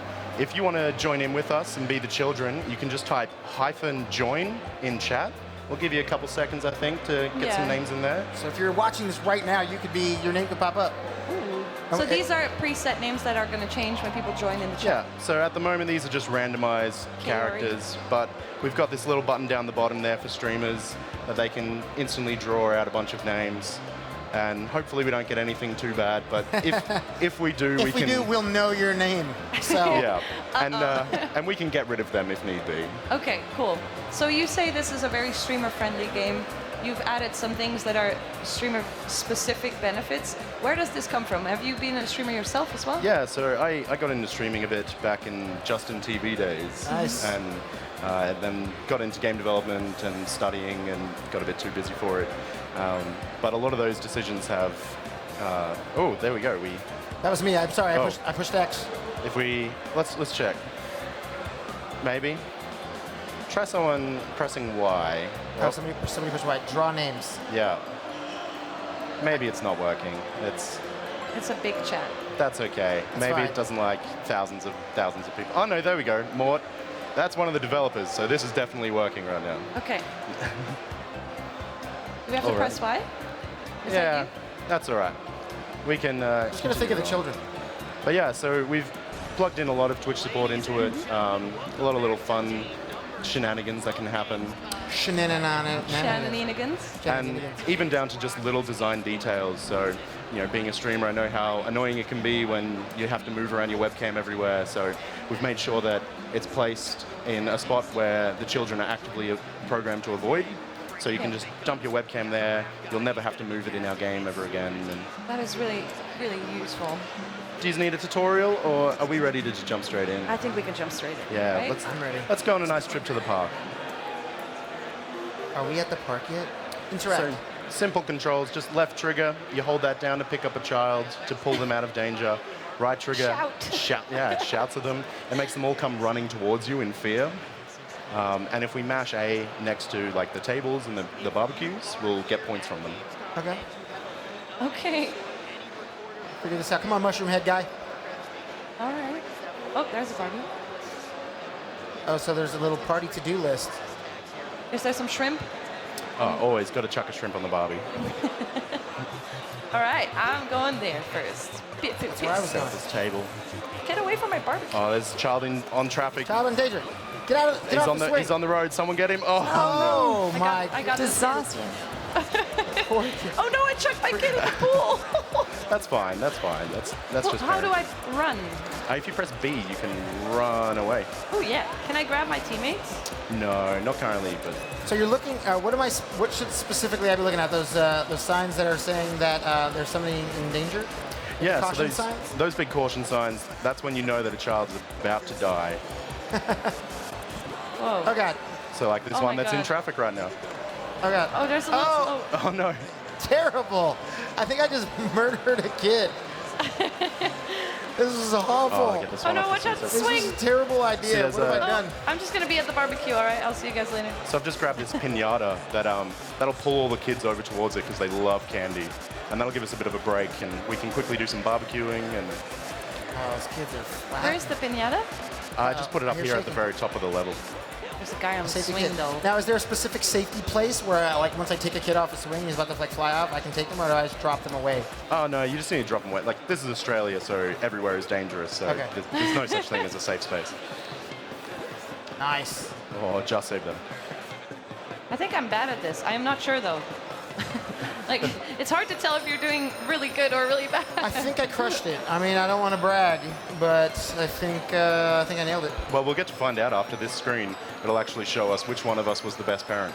Oh, I thought we were, The pressure's on. I thought they were just gonna say, I won. Are you guys actually all, both parents in real life? No, I have no children at all. No? Me neither. Nice. And this is like maybe a good testing ground too. Yeah. How difficult it is to take the kids out for a day. Everyone should play this game before they plan on getting a kid. Yeah. Here we go. On my line. Player 2, so that's not me. That was me. I said it was me, and it was me. Can't stop, won't stop. And we also have some awards there. So apparently I'm a tosser for throwing a lot of children. You guys, can you guys see what that says right there? And that red stamp. Approved. Best parent. Best parent. The best parent. So when are you having kids? Yeah, you're ready. I don't know. Are we at the beach yet? Are we at the beach yet? Mom, are we at the beach yet? That person is gonna get sunburned. Can we save them? No.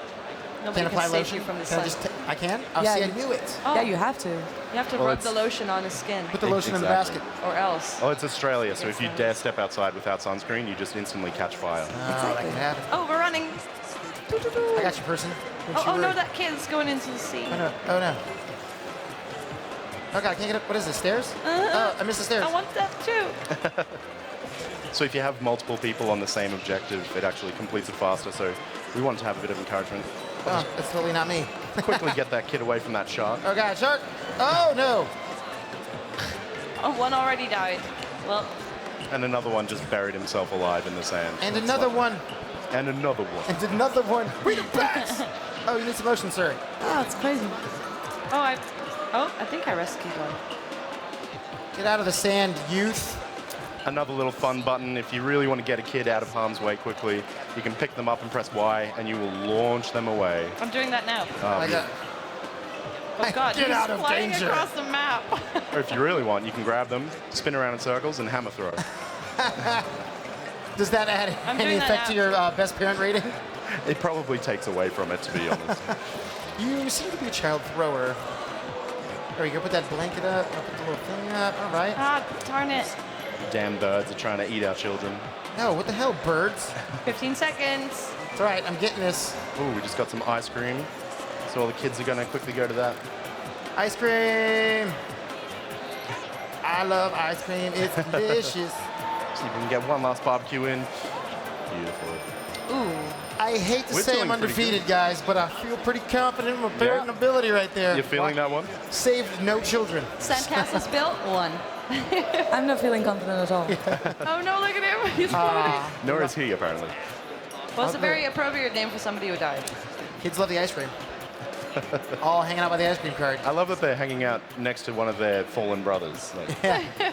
They're like, he's not going to Casual eat the ice business. cream. We more- kept 4 alive. Like that's a good ratio. Oh. Hey, it's better than the D- we got in the last round. Yeah, exactly. We're moving up. We're getting better as a team. Oh. Still. I hate to Oh. say I called it, but I did. Do we have time for one Feels more? good. I think Do we have time for Yeah? that? Yeah, let's do it. I like it. Can I get the trifecta of best parenting? So I've this mastered one- the beach. I've mastered the park. and the shops. This one's a Oh. bit different, however. So we're at the grocery store now. We need to collect all of our items off this shopping list and bring them back to the checkout. But compared to the other levels, which had a timer on them, this one has an embarrassment bar. So everything the children do will add embarrassment to us. And if we get too embarrassed, it's like, let's get out of here. Like, game over, I'm going home. I'm not winning this one, guys. I'm just going to call that I out. can't really read this from here. It's fine. No, it's But good. it says bread, laundry powder, I think there's some laundry ice cream liquid. over here. And then we can just bring it up to this top right checkout. Do we need toilet paper? No, I don't think so. Some TP. Oh, kid. Oh, kid. Oh, hey, the hell you doing, child? Huh? Kid. I just threw a kid. I spilled. Did I fall in the water? How do you know where things are? They've got a little bit of a sparkle to it. I think we need to, we'll increase that and make Oh, it yeah, a bit more yeah. I obvious. see it. Yeah, you need that. You need that a bit bigger. At least from here. But I guess at home you're sitting closer to your screen than we are right now. So when you do get your items, you just take them to checkout? Yeah, up this top right one. Oh, the top right one. Oh, I've been taking it to the wrong one. Hey, that's mine. Don't you do it, huh? Get over there. Oh, this kid's drinking bleach. Oh, God, no. That's something you hear about in every game. This kid's drinking bleach. This kid's playing with fire. This kid's got butane. Nope. Not today, child. Ooh, I found one. One of my favorite sound effects in the game is when the kid jumps into the freezer. You just hear this nice little tapping at the door as it tries to escape. Please. The subtle ting, ting, ting, ting. Help. Please, someone let me out.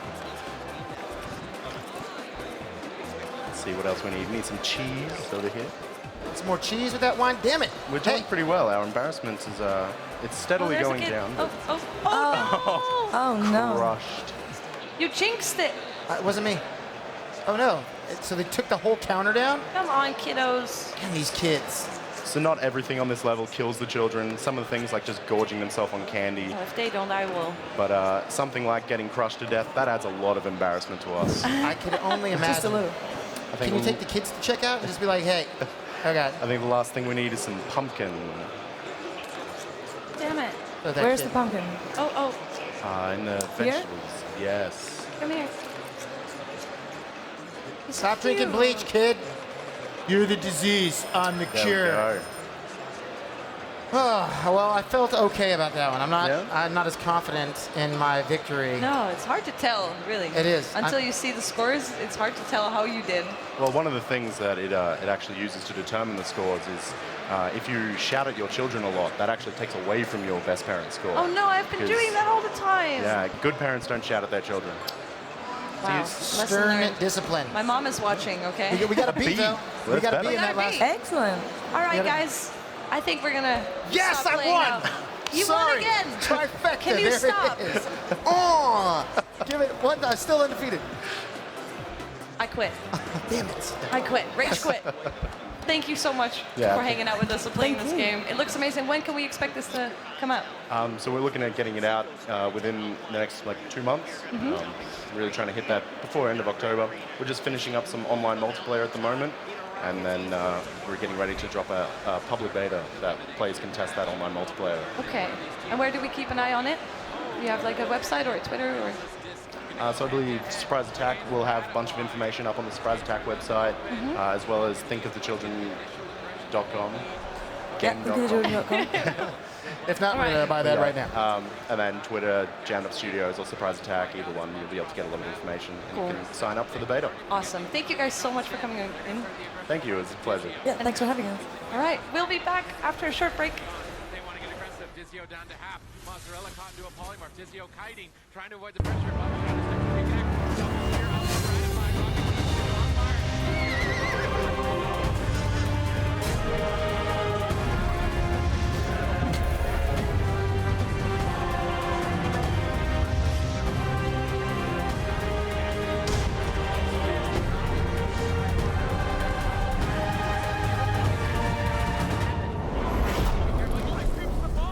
Sick play from Mozzarella there. Will Dizio be able to survive? Now connecting the paint suppressor.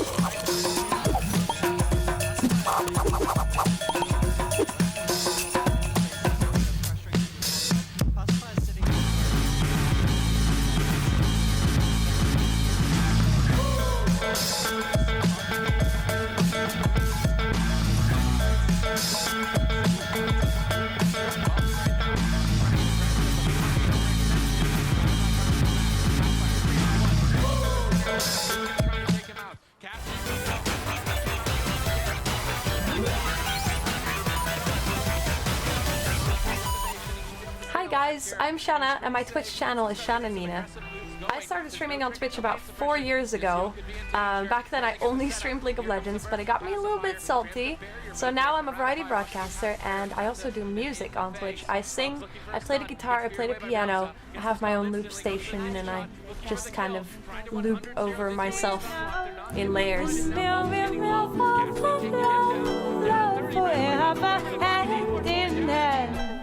The best thing about streaming on Twitch is definitely the community.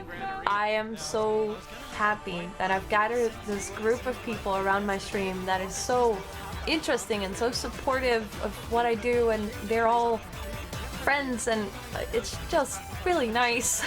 I think I gathered some lifelong friends through Twitch, and I'm really, really grateful for that. I think what my channel is all about is sharing, whether that's sharing people's passion or sharing a bad day, like somebody coming in and venting about his day, or you know, hearing people's stories. I think that's really what it is about, connecting with other people, and I really enjoy that. The community around my stream is absolutely really normal. They're really normal people. I mean, you reap what you sow, right?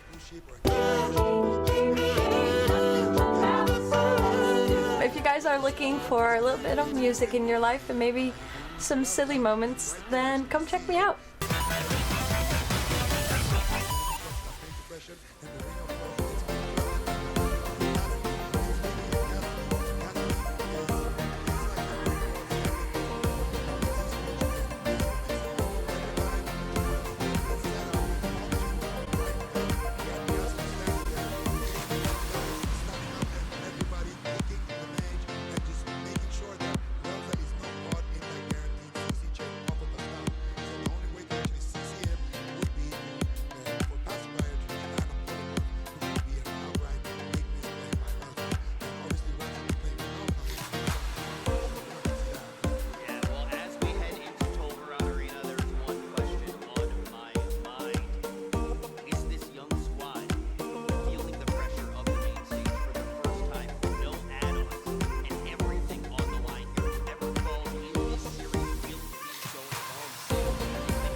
Welcome back at Gamescom. This time I'm here with Shanna, Nina. Can I just call you Batman? Yeah, sure. All right, that's fine. That will be actually talking about another game from Surprise Attack and Osmotic Studios, which is called Over Ignorance is Strength. With me, Melanie and Mala. And welcome back also. Thank you. The game is about manipulation, that's what I heard, right? It's based loosely upon the books from Orwell, I'm guessing. Is that correct? Yeah, definitely. I mean, the title "Ignorance is Strength" that's taken from 1984, and like the book is not only about this whole surveillance thing, like that this Big Brother is watching you thing, but also about very much about manipulation. And with our game, "Ignorance is Strength," it's sort of it takes this theme to the modern days, and yeah, Orwell Ignorance is Strength is the second part of the second season of Orwell, where the first one was called Keeping an Eye on You, and the first one focused very much on yeah, how the player had to sort of go through the online data of target persons and investigate what they had to do with a series of bombings. And this time it's more about sort of manipulating the public and the conflict of power between the government and yeah, so it's a moral decision of what to do. Do you want to do the correct thing, or you want to be the more powerful, right? Yeah, kind of. I mean, you can decide yourself what you think is correct or not correct, and you sort of get to decide on which side you want to be. And on the one hand, it puts the player in this situation of a moral dilemma, but on the other hand, it's also sort of finding out what happened, and also never believing things at first sight, and not judging people by what you find out about them first, but sort of digging deeper.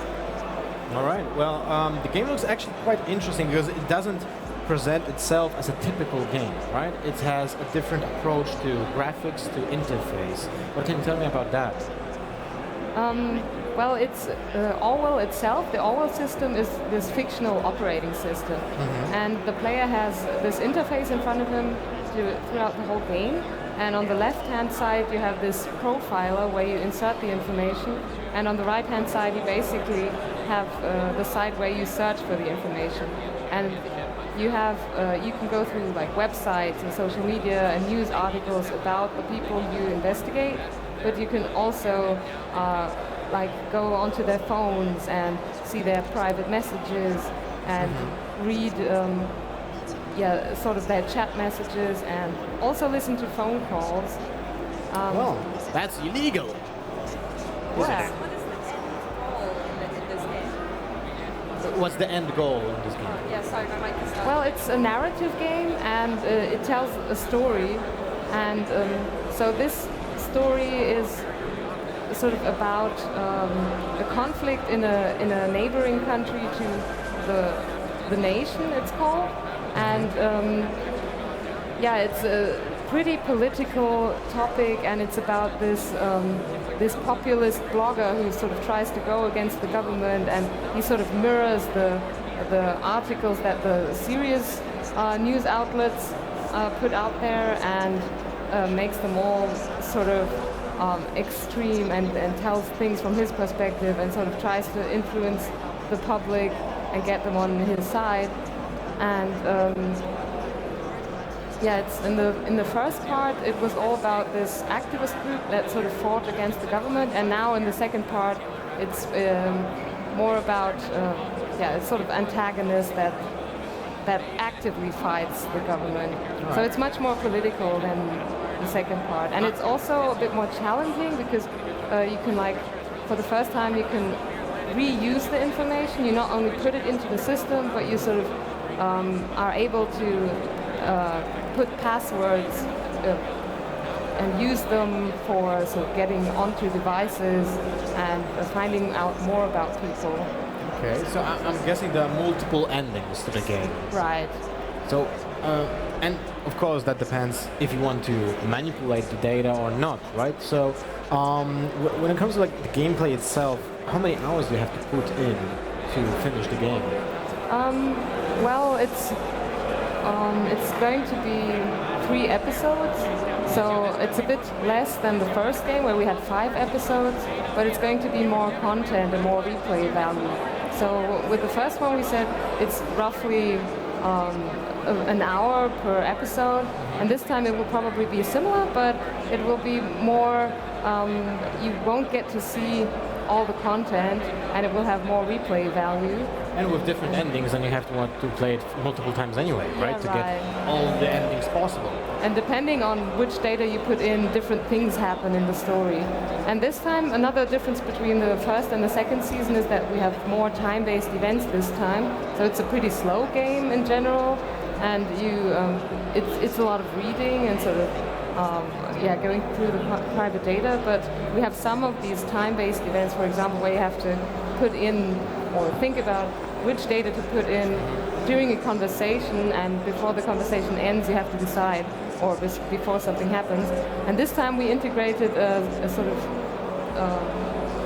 a mechanic where you have more time-based events where you have to sort of maybe you get to know that a certain event happens at a certain time, and you have to try to keep it from happening, or you have to try to delay it by influencing the Marla, this is a pretty unique game, right? So why did you decide to publish the game? What made you do this? Like, this is a great game. Why do you want to publish it? Yeah, so we published the first season, which came out last year, which was really inspired by looking at questions around privacy and the amount of information we're giving up for ourselves on the internet. It was very topical at the time, and Osmotic were very driven by or inspired by some of the things that were happening in our real life, such as the Snowden discussions that were happening, and that really resonated with us as a publisher. What we do as a publisher is look at those narrative-driven games that are maybe asking questions in a different way. Ignorance is Strength, which is the new season, is really asking us what is truth anymore. So within the game you can manipulate what the truth is to the audience that you want to talk to, and as the end audience you're questioning what is truth anymore, which is really resonated with us again as a publisher and what we do. So an ambitious game. Really Definitely. ambitious. All right, Shanna, any last question? I don't know if... Oh, you can hear me. Okay, great. I was wondering if these messages in the game are real time, if you have to like actually wait and log in back later to see if there are new messages, or is it actually game time? No, it's game time, definitely. And we did want to keep the focus on the decisions. So that was, for us, the most important thing in the game, the decisions that you make that influence the story. So we didn't want to have too many time-based events to sort of make the player feel very stressed out and sort of just decide and not think about it enough. So it's a sort of the more data you put in, the more time goes by. And you also have these events where you have conversations and they take a certain time and you don't know how long. And so these are examples for more time-based events. Pretty sophisticated. Thank you very much for coming. The last question is when it will be released? By the end of the year, we are planning on. End of the year, okay. Thank you very much, Melanie and Nala, for coming. And we're going to jump to a short commercial break before we go into another title.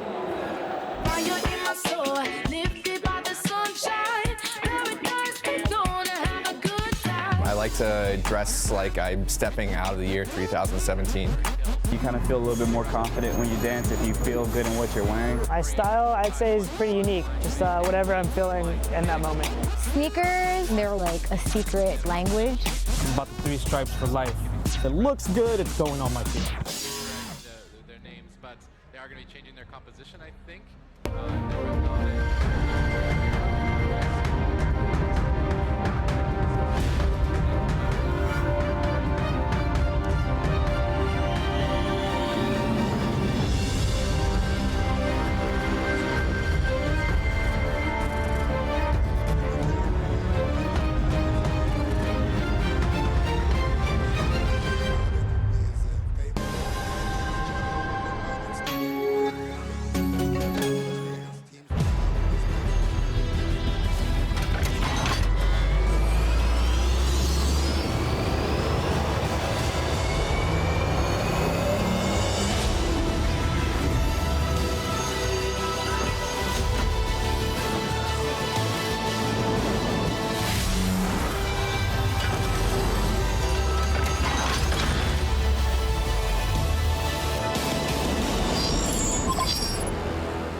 Hello, I'm Nightinator and this is my Twitch channel, twitch.tv/Nightinator.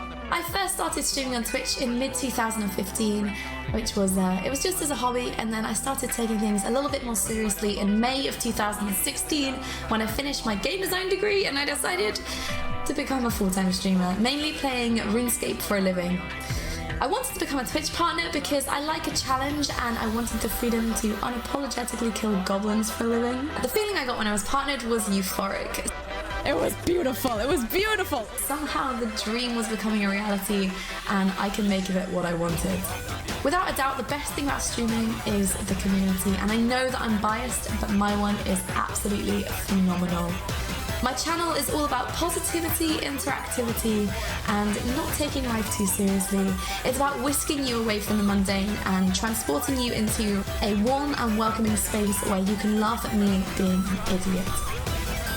So if you like watching a shameless weirdo serenading you with pirate metal and dying continuously, then come and check out my snazzy stream. He's so close to being dead.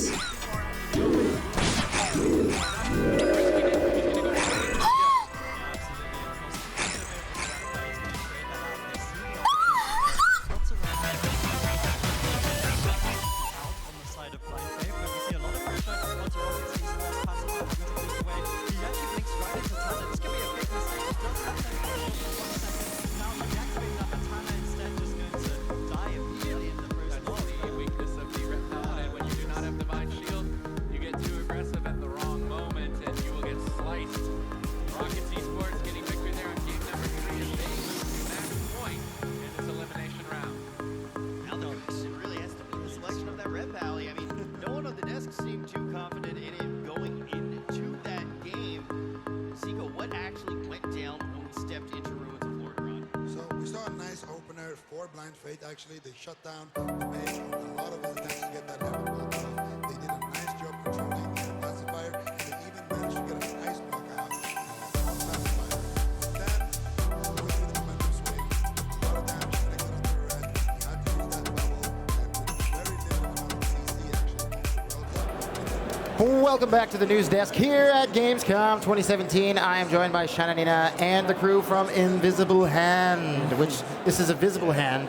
But you're going to break down the invisible hand for me, and I'm really excited about that because I do like hands, but when they're invisible, you don't know what they're doing. Exactly, when they're invisible, you have no idea what they're doing. So the Invisible Hand is a narrative-driven stock market trading game. What does that mean? So basically, you play as a mid-level stockbroker.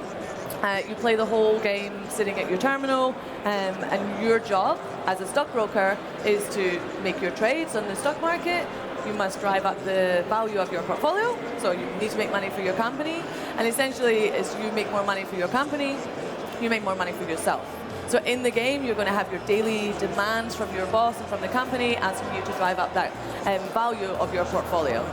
As you play and you make those decisions based on what's happening in the market and what can make you more money, and perhaps you'll start questioning and seeing some of the nuances as to what might be affected by what you're doing in your quest to drive wealth for your company and for yourself. So you'll start seeing those consequences or those repercussions to the wider society coming through in what you and the market in general does for the wider public.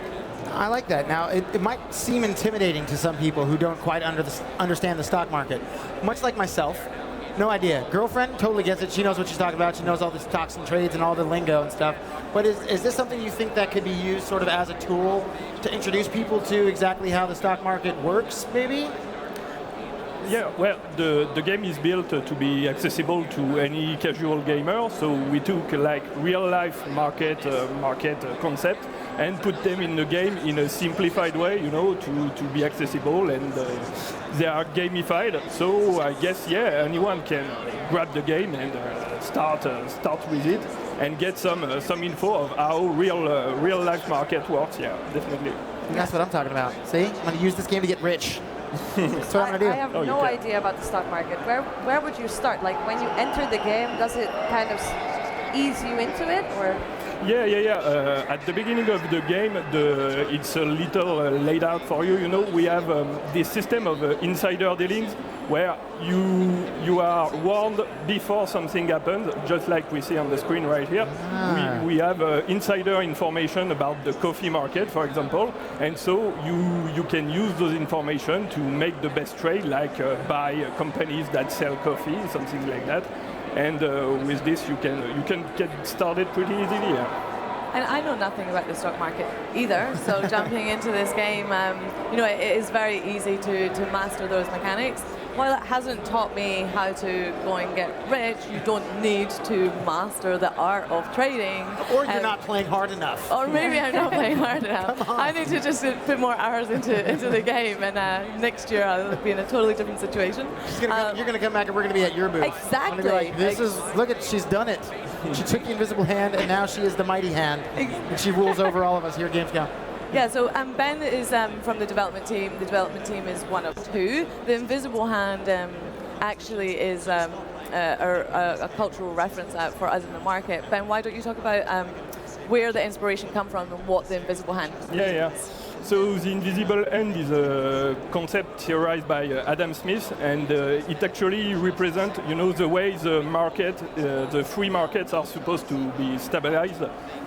There's this theory that if we let the market be free and let people exchange stuff just like they want, there will be this invisible hand that will stabilize the market and get everything who needs to be. And it's also a concept that some people use to justify horrible things, of course, but... Nice, I like that. Yeah. So there's like an underlying thing, like, oh, if this was the actual thing where everybody can do this, something would figure it out. That invisible hand would make everything work. Oh, yeah, definitely. And people that play the game and are in the business area, are working in business, do get the invisible hand joke, and when they play the game, they say it looks pretty realistic. So, actual stock traders have played this. I'm not sure it was actual stock traders, but some masters of economics or things like that. Oh, yeah. So I can imagine, and with a job that busy, you don't want to go home and play more stock trading. Yeah. But if you are well versed in stock trading, do you think you'll have an upper hand at the invisible hand? An upper. Definitely, yeah. Yeah, because we really use a real-world concept like short selling. Short selling is a financial maneuver which allows you to bet on the fall of a stock. It exists in real life, and we can do it in the game easily. So definitely, people who know about short selling beforehand will have the disadvantage of knowing how it works. So yeah, definitely. Yeah. But of course, knowing how it works might give them an advantage.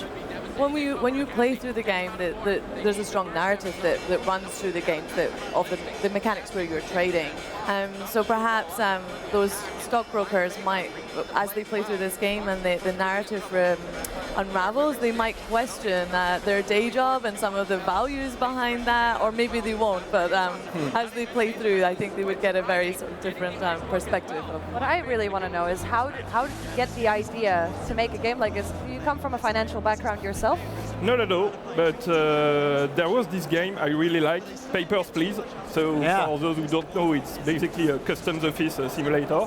And I really like this game and the way this game has to show, conflicts of power in the office, in your job.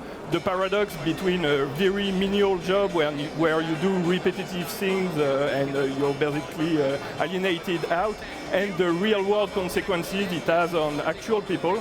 And so basically the invisible hand is really similar to Papers, Please. We have that day-to-day cycle, we have that workplace environment, we have that dehumanization in some sort, and but applied to the stock market. And is this going to be something that has a finality to it? Is there going to be an ending? Like, I'm rich, I'm out. Oh, there will be several endings, of course, with one for financial success, one for revolution, for example, because you can create social trouble in the game. You have actually a lobbying system that allows you to tweak the values of various materials or product, and so if you get the food prices too up, people might go a little angry. So you'll get info about rioting in the streets, maybe here protester chant in the street or something like that. Yeah. I like because you don't think of something like that. Like right off the bat, when you tell me what the game is, I'm like, all right, I'm just gonna I'm gonna trade some stocks, I'm gonna sell some stocks, I'm gonna buy some stocks, I'm gonna make money. But now it's like, oh yeah, no, you can wreak havoc amongst the nation outside of your office. Wouldn't be a French game without some revolution in there, right? Exactly. And maybe when we all play through, like the ending that we each get, maybe reveal something about ourselves. Well, maybe I'll be rich while others are close. I'll just be sad in a corner, crying at the coffee machine. Just why? Why did I invest it all? Now, is that something that I could just completely make mistakes super early in the game, and then it just like I have nothing to fall back into, and then it's like game over, I have to start over? Yeah, it's possible to get the game over right over. Actually, the management do not really like losses, so so you'd better win some money, yeah, if you want to stay in the business at least. Your job is at risk. Note taken. Do not fail early on or invest all in one stock. But at the beginning, it's supposed to be easy. You know, we lay it out for us, but some difficulty will come with the game where we unlock a lot of materials to trade on and a lot of random events that happen and influence the market. And so you'll have to be really attentive to everything that goes on and try to profit everywhere you can. And when is the game going to be coming out? Something like 6 months from now, like mid-2018. All right. 2018, we're going to figure out how to work the invisible hand. Yes. I'm going to figure it out because I want to get rich. I want to be on this stage next year and be like, guess what taught me how to make all this money? Would you still be on the stage if you got rich? Yeah, I would still be on the stage. Hell yeah, I love this. I love this stuff. You'll share it with us. And I mean, I have to. I'll be like, you know. Taking us out for with the entire team. Yeah, exactly. You guys, thank you so much for joining us here at the stage at Gamescom. We will be back with more right after this brewery.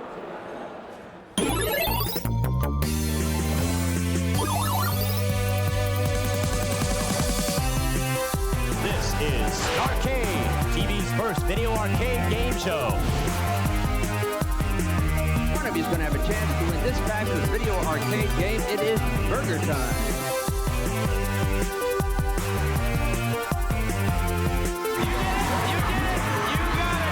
Let's play Starcade.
Et bonjour à toutes et à tous, moi c'est Zerator, l'homme aux 2000 lunettes, il paraît.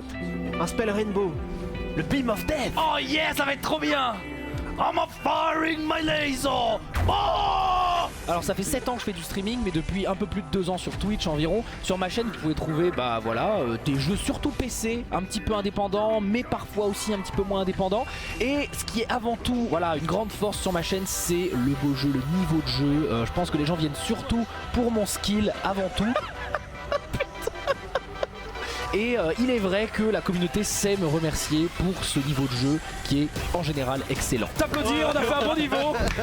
Venez me voir si vous passez sur Twitch, j'ai un petit compresseur pour le son, ce qui fait que même si je crie, en général, vos oreilles ne devraient pas trop souffrir. Voilà. Donc là il a été réinvoqué et il a mis les 3 avortants, regardez. Ah!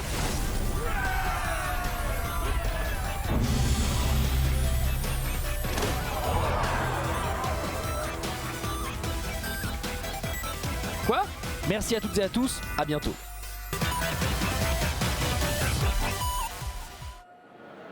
Hey, you know what? We're gonna talk about another ambitious game from Surprise Attack Games. Because this time you will become a bat. Wait, Jose, yes? you have echolocation? Yeah. Oh, you do? Okay, then you're feeling really well within this game. With me, Matteo, and Mala again. Hello. Hi. We'll be talking about blind virtual reality, right? So what is so interesting about this game, Matteo? Well, it's a VR game, it's a VR adventure in which you play as a blind girl. So we kind of take video out of a video game. Like in VR, people usually try to make you see incredible stuff, and we wanted to see nothing. So the game's just a black screen all the time, and that's it. So the girl became blind, and now she uses echolocation to well, play the game, basically, right? I mean, to go out of the house that she's kept in. Exactly. She, after an accident, she wakes up in this house and she's blind suddenly, but she has this kind of newfound power of echolocation, which she can use to navigate through this weird house and solve puzzles and find out more about the story and why she's there, what happened to her in the first place. She's going to meet a few weird characters in this house, which I don't want to tell you anything about because I don't want to spoil it for you guys. It's not really a horror game, but more a psychological thriller adventure, so no jump scares, no scary stuff coming at your face, like 90% of the time, let's say. There are some creepy parts, but that's not what we're going for. It's more of a exploration, narrative, puzzle-solving game. Right, that's interesting. I mean, how do you even come up with such an idea? How? Well, it was born at the Global Game Jam in 2014. The theme was "We don't see things as they are; we see them as we are." And someone from our team thought, "Okay, what if we are blind? What do we see?" So the idea was to make it like a joke game in which you don't see anything. But then we added echolocation to make it playable somehow. Of course. And then VR kind of came naturally because we love how VR immerses the player in the dark and it makes you feel really isolated.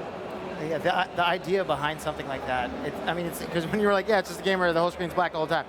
I was like, wow, that sounds thrilling. That sounds like, okay, he got me. You know, like, oh, you pulled one over on me.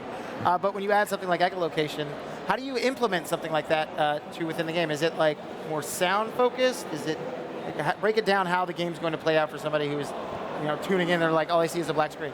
Yeah, basically you see sound, so you can either use your cane to create sound waves that then reflect on walls and objects, or you can see the sound that objects make. Like if there's a gramophone playing, or a radio, or a clock ticking or something, you see these flashes of light. Like, for example, here there's this gramophone who's talking to you, and you can see the sound wave expanding and revealing what's in the room.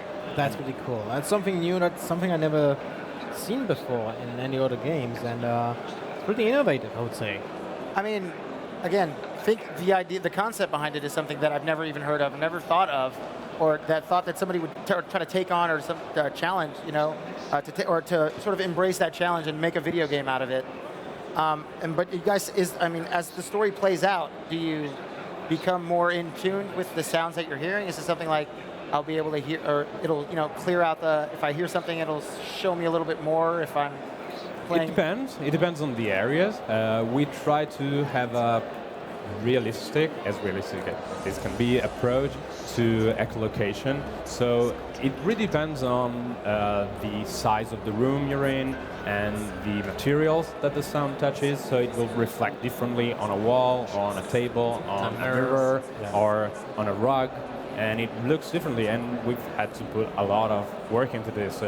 We use a custom shader, which of course is not an actual representation of echolocation, but we set an idea and we thought of the physics behind it, and we tried to recreate it as best as we could. Can you even tell how echolocation feels, right? Yeah, I mean, I hear things. Sometimes I'm like, where was that?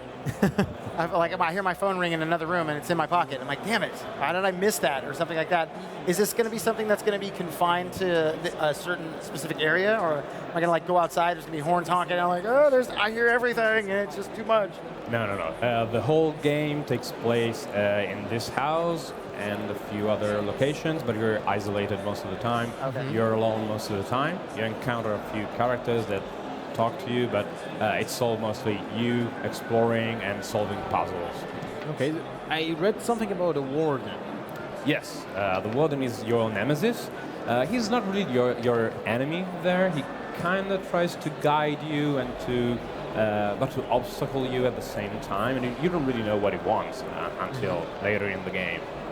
Okay, well that's an interesting twist, and you have to play to find out more. Exactly. What are the platforms that you can be playing live? It's going to be on all VR platforms, all major platforms. Right now we're going on PSVR, Oculus Rift, HTC Vive, and OS VR. We're also looking at the new Microsoft Windows headsets, but since they're rather new, we still have to get our hands on one of those, so we will probably try to support all VR platforms with it. All right. Well, since the game is so focused on sound, I'm guessing there's no music in it, right? Most of the time it's just you and the environment. Also an interesting thing is when there's no sound, everything is black, so you're actually in complete darkness. So there are some moments in which we added some drones and some environmental music, but that's just to guide the player through some specific areas and, kind of guide them towards what we want them to feel or to think about the game. But otherwise, it's all diegetic, so radios make music, music boxes make sound, etc. Right. How big is the house? It's 7-room mansion. It's actually a huge mansion with sort of a... Let's talk square feet. What's the square footage of this? I'd say like 10,000 square feet, something like that. So it's big. It's pretty big. A little bit bigger than my place. All right. So how long will it take to finish the game? It would be around 3 to 4 hours, depending really on your play style and how accustomed you are to VR. So if you take it slow and take your time to explore the whole house, it's probably going to be around 4 to 5 hours. If you run through it and you're really used to VR, you probably can finish in 2.5, 3, something like that. Well, speed running in this game gets new meaning. Yeah, sound running. Yeah, exactly. Sound speed running. Or can you run when you're blind? That's also a thing. I mean, I'm sure you can. Yeah, well, and what's the date of the release actually? Because we didn't ask about that. When are you guys gonna release the game? Early 2018, probably. Right. I mean, I guess it's not easy to make a game like that. It's groundbreaking, right? So you said yourself, you came up with the idea in 2013. 14. 14. Yeah. 14. Right. So that's still 4 years, right? In development. It's a long time. It's been in development for a while. We had to start from scratch 3 times, actually 4. We went from Unity 4 to Unreal Engine 4, then back to Unity 5 for customization reasons, and then we rewrote the whole story a couple of times, and we finally got it right. Are there going to be any exploration bonuses? Like, I mean, I know you're trying to sort of stay on the path, but if I decide to, go explore, you said it's a giant house. If I'm just exploring things, will I find things that might not have to do anything with the story, but it's just something that resonates with the character a little bit more? Yeah, absolutely. Yeah, there are some collectibles you can find around the house, some objects that can tell you another side of the story in a way. So yeah, there is some wiggle room for exploration as well. I like it. All right. So when it comes to the endings, are there different possible endings in the game? Sort of. Well, there's one main ending, and there are a couple sort of ending, but I don't want to get too much into it. This is why I'm getting, the vibe I'm getting from you is like, the plot line is secret. Yeah. The girl is blind for a reason, but we can't tell you because we'll spoil the game. Exactly. Yeah. All right. Well, that makes it even more interesting, right? Yeah. What do you think, Jose? I mean, again, the concept is something fresh. It's different, especially if you have VR. People are always talking about the uncanny valley of like trying to explore things in VR, but when you're blind and it's sort of sound focused, that's a different take on VR as VR itself. We're so used to people trying to make everything look so realistic, but when you're approaching VR from a sound standpoint, I think it's something unique that a lot of people are going to be interested in trying out. So how does it work? If I scream in real life when I'm having the VR system, does the sound wave locate things? Not right now. It's a feature that we are considering for a future release, but right now you just tap your cane, but the harder you tap, the further the sound wave goes. Yeah, that's pretty cool. That's pretty cool. All right, I guess. Yeah, that's Any blind. questions? I mean, no. I want to play it. So you guys can wrap it up. Let's get, wrap this game up. Let's get it into my hands, get it into my eyes, get it into my ears. So if I say it looks amazing, it's kind of weird when I say that, but it sounds amazing. And thank you very much for being here, guys. The games that you're giving us from Surprise Attacks are really ambitious and different from what we have usually here around. So that's amazing. Thank you very much for coming here, Matteo and Marla. And now we're gonna go to a short commercial break, and we're back with another game. They're gonna re-queue here really quickly, but Gamescom, let me hear you give it up for Grumble and making a movie. Yeah, just to sort of speak to the magnitude of this match.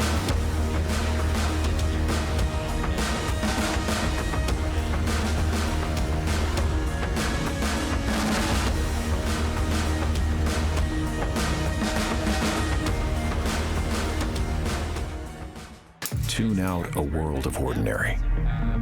Listen closely to what's left. The void. A place where sound is never just noise. It's a competitive edge. A weapon in your arsenal. It's something you can never touch, but you can always feel. And this isn't like anything you've ever felt before.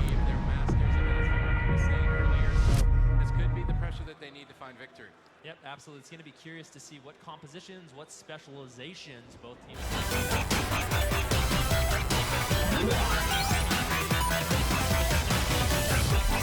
Hey, I'm Batu, and this is my Twitch channel, Videoing. I started streaming on Twitch in 2011, I think, when I was trying new things with my audience to interact with them, to have fun with them. Today, my channel is where I'm going to play games with my audience and friends. At first, I wanted to become a Twitch partner because of the video processing options like 480p, 720p, and I'm seeing you judging, but don't judge us, because we got a really bad internet back then, really bad one. How did I feel when I was partnered? Like, my mind was blown all over the place, like, because I was the first partner in Turkey, and it was a really big deal for me and for my viewers actually. The best thing about streaming on Twitch is the community. It's really good community, because the way the chat and I interact in our streams is really essential to my streams. We have a tight-knit gaming community. We help each other on not just on gaming perspective with everything. Like, we have a coding stream every month. So if you are looking for a game or new games, stop by the Videoing channel. And we're back again at Gamescom 2017 with me again, Jose. I'm never leaving. Yeah, you're staying forever. Yeah, you're gonna be chained to this desk. I already am. The next one. Yeah. The next year. But we're gonna first talk. What happens? We're gonna first talk to Steve here from Evil versus Evil. Versus Evil, yeah. And we're gonna talk about your game. What is it called? At Sundown. At Sundown. And I heard that it's being played in darkness, like the game that we just talked about. Oh, really? Yeah. How great is that? Lots of darkness. All right. So well, we just had the eclipse in the United States, right? So it's you got to start talking about just weird, random occurrences of darkness that put solar power out or whatever. But exactly. So it's a shooter, right? It is. It is a top-down kind of arena-based shooter, where yes, the entire map is enshrouded in darkness. There are light sources and things that are about, and as you run through those, you will be exposed. But how you really get revealed on the map is by dashing or by shooting. All right. Well, actually, we should see it. We have a trailer. Sure. Yeah. Let's do that. So let's see how the game looks like, because it sounds very interesting. It will be, I assume, just flashes of light when you shoot from the gun. Yes. How do you actually make light out of that dash? It's more of a, you'll see a trail. You'll see it in the trailer, but you reveal yourself so you kind of have an idea where they're going. Okay. So is it a hardcore game like a roguelike? When you die, you just It's multiplayer. It's mainly multiplayer. So local-based multiplayer, online multiplayer, one versus everyone. So you kind of keep score to see who gets the most kills, and then the match ends. It could be 2 versus 2 teams, that type of thing as well. All right. So that's pretty cool to hear. When it comes to the platforms, it's going to be PC, Xbox, PlayStation, perhaps some others. That we'll announce later. Perhaps some others. Did I leave anybody out? Let's see the trailer then, and let's talk about the game itself, because it sounds super interesting. Big moment for making a movie as they pull off game 1. Pick advantage, comp pick advantage moving into the rest of the series. If this does does swing back and forth, so an important win for making movie here in this series. Making a movie have looked absolutely incredible through this entire tournament. Let's go!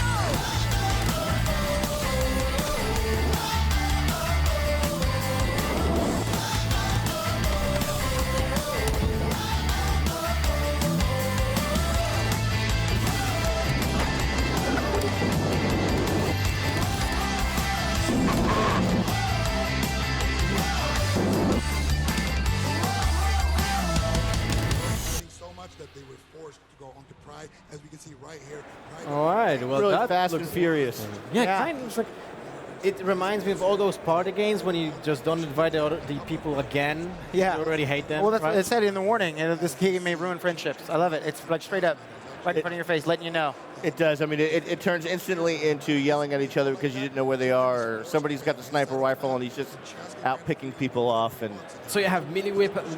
You have melee weapons, so you have the samurai sword, which you can kind of charge up and then dash and strike at the same time, which really makes you very mobile. You've got snipers, you've got railguns, you've got shotguns, you've got revolvers that will reflect bullets off of walls. I mean, so there's a lot of different types of things that you can do. There's a special gun that you shoot barbs into the wall, and as you run away, you can press the button again, and they'll come back. So if someone's chasing you, you can hit them on the way back. You can set mines with the sniper rifle. So there's all these weapon strategies and things that you kind of get to that changes how you play every single time. All right, so how many maps do we have in the game? There's several different themes. I don't know the exact quantity. I know we have about between 3 and 5 per, but we've got like a subway station. We've got this old kind of spooky mansion. We've got like this big disco thing, so when the music comes on, the disco lights come on, so now you know that more lights are going and you're revealed. So lots of different flavors to different styles. I think we also just did a factory one where you might be running through some nuclear whatever waste, and then you got footsteps and stuff like that. So it's just lots of fun stuff that we're doing to kind of make each map really feel different and unique. In the context of playing, say if you're playing locally multiplayer, how does the darkness work if I'm trying to hide from people who can see me? Everyone has the same view of the map. So there's no split screen. It's all one big screen. So if I don't even know where I am, which is often, you can press the button and it'll show, if I'm the green guy, it'll show like the icon and it'll say, here you are. But you guys saw it as well. So like, oh, all right, Steve's over there. So that's pretty interesting. You need to be aware when you move, and you be like kind of like aware of how much did I move with this move, so I don't reveal myself, and maybe I'll be next to the guy that just shot, right? That's right, totally. Or you're seeing two guys fight it out, and you just rush over there and get ready to kind of kill the survivor, right? So, but you're running in darkness, so you might not even see the wall in front of you, or not think that you were there, and you are. So the rumble in the controllers and things kind of help you know that you're running into stuff for. That's really useful. So yeah, it is useful. But so the gameplay mechanic stays the same whether I'm playing locally or online? That's right. Okay. It's top down of the map. It's not split screen, or there's really no reason for it. It's all right there. And it's mainly because if you need to reveal yourself, or then it should basically inform everybody else where you are, because otherwise, even where you are and how you're positioned is part of the mystery, which includes aiming. From a directional point of view. Okay, so if you think you're hiding behind something and you start firing, and you're not hiding. Yeah. Hello. And then there's a guy right there. Yeah.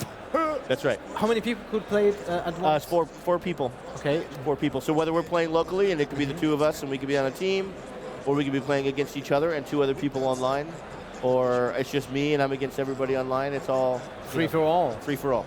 All right. Well, that sounds awesome. Is there a minimum? Can I play 2 players, 3 players? Yeah. Okay. Yeah. So. It's just more fun with 4, but yeah. Makes sense. Yeah. It's a party game, right? I mean, That's right. You know, it sounds like a party until you start losing friends. That's right. And you're just like, not playing with you, bro. You know the maps too well. Do the maps change at all? Is there any sort of, element to, like, I can knock something over and it'll just change the layout? No, the only way, they don't change. The only thing I would say that's different is like the subway maps. Obviously, you'll have trains coming through. If you're on the tracks, you get hit, then you lose one of your kill scores. So it's, and the subways and the trains will mess with you. So in the game, when you die, you lose the game, or you get revived? Or? No, so it's the first one to 10 in most games, and we do have other game modes as well that we're getting ready to put in.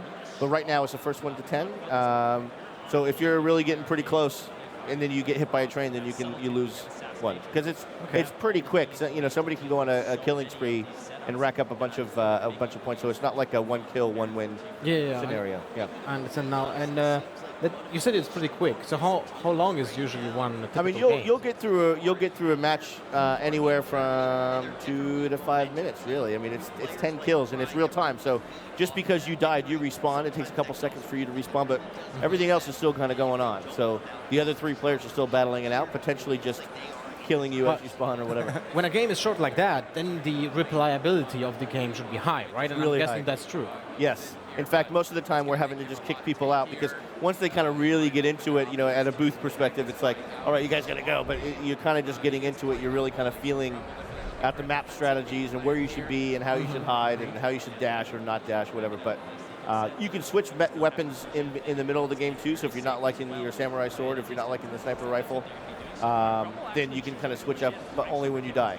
So it kind of will help you kind of change your strategy. So there's no like weapon pickups on the floor. There's not. We've talked about doing. Things like energy. Like shield, energy body drops armor. Get something like that. But it does create a chaos where people are kind of going after that special drop or things like that. But it's not after somebody dies. I don't get to pick it up after on their body or anything. Right. So how many weapons do we have in the game? There are, I believe, a total.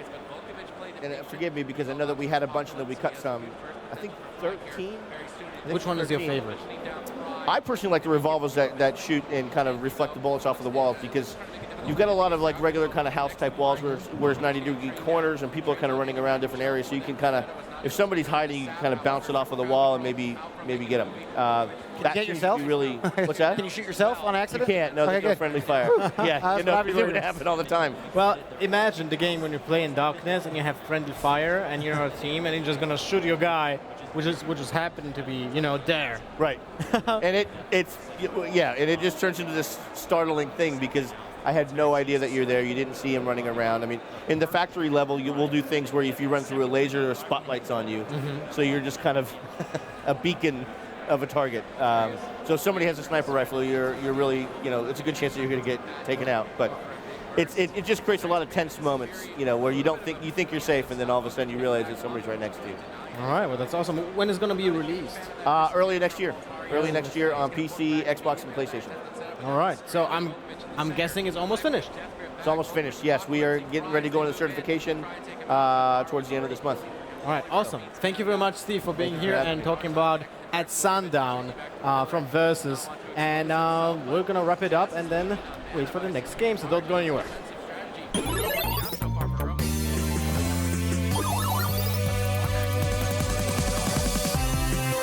This is Arcade, TV's first video arcade game show.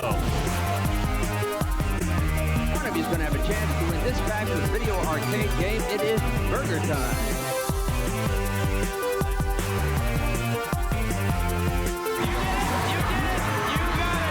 Let's play Starcade.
Rated T for teen. Making a movie, they need to make sure they're getting that consistent damage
Will Grumble in off the chase? Will they bring back the pillar? Looks like they are trying to play defensively.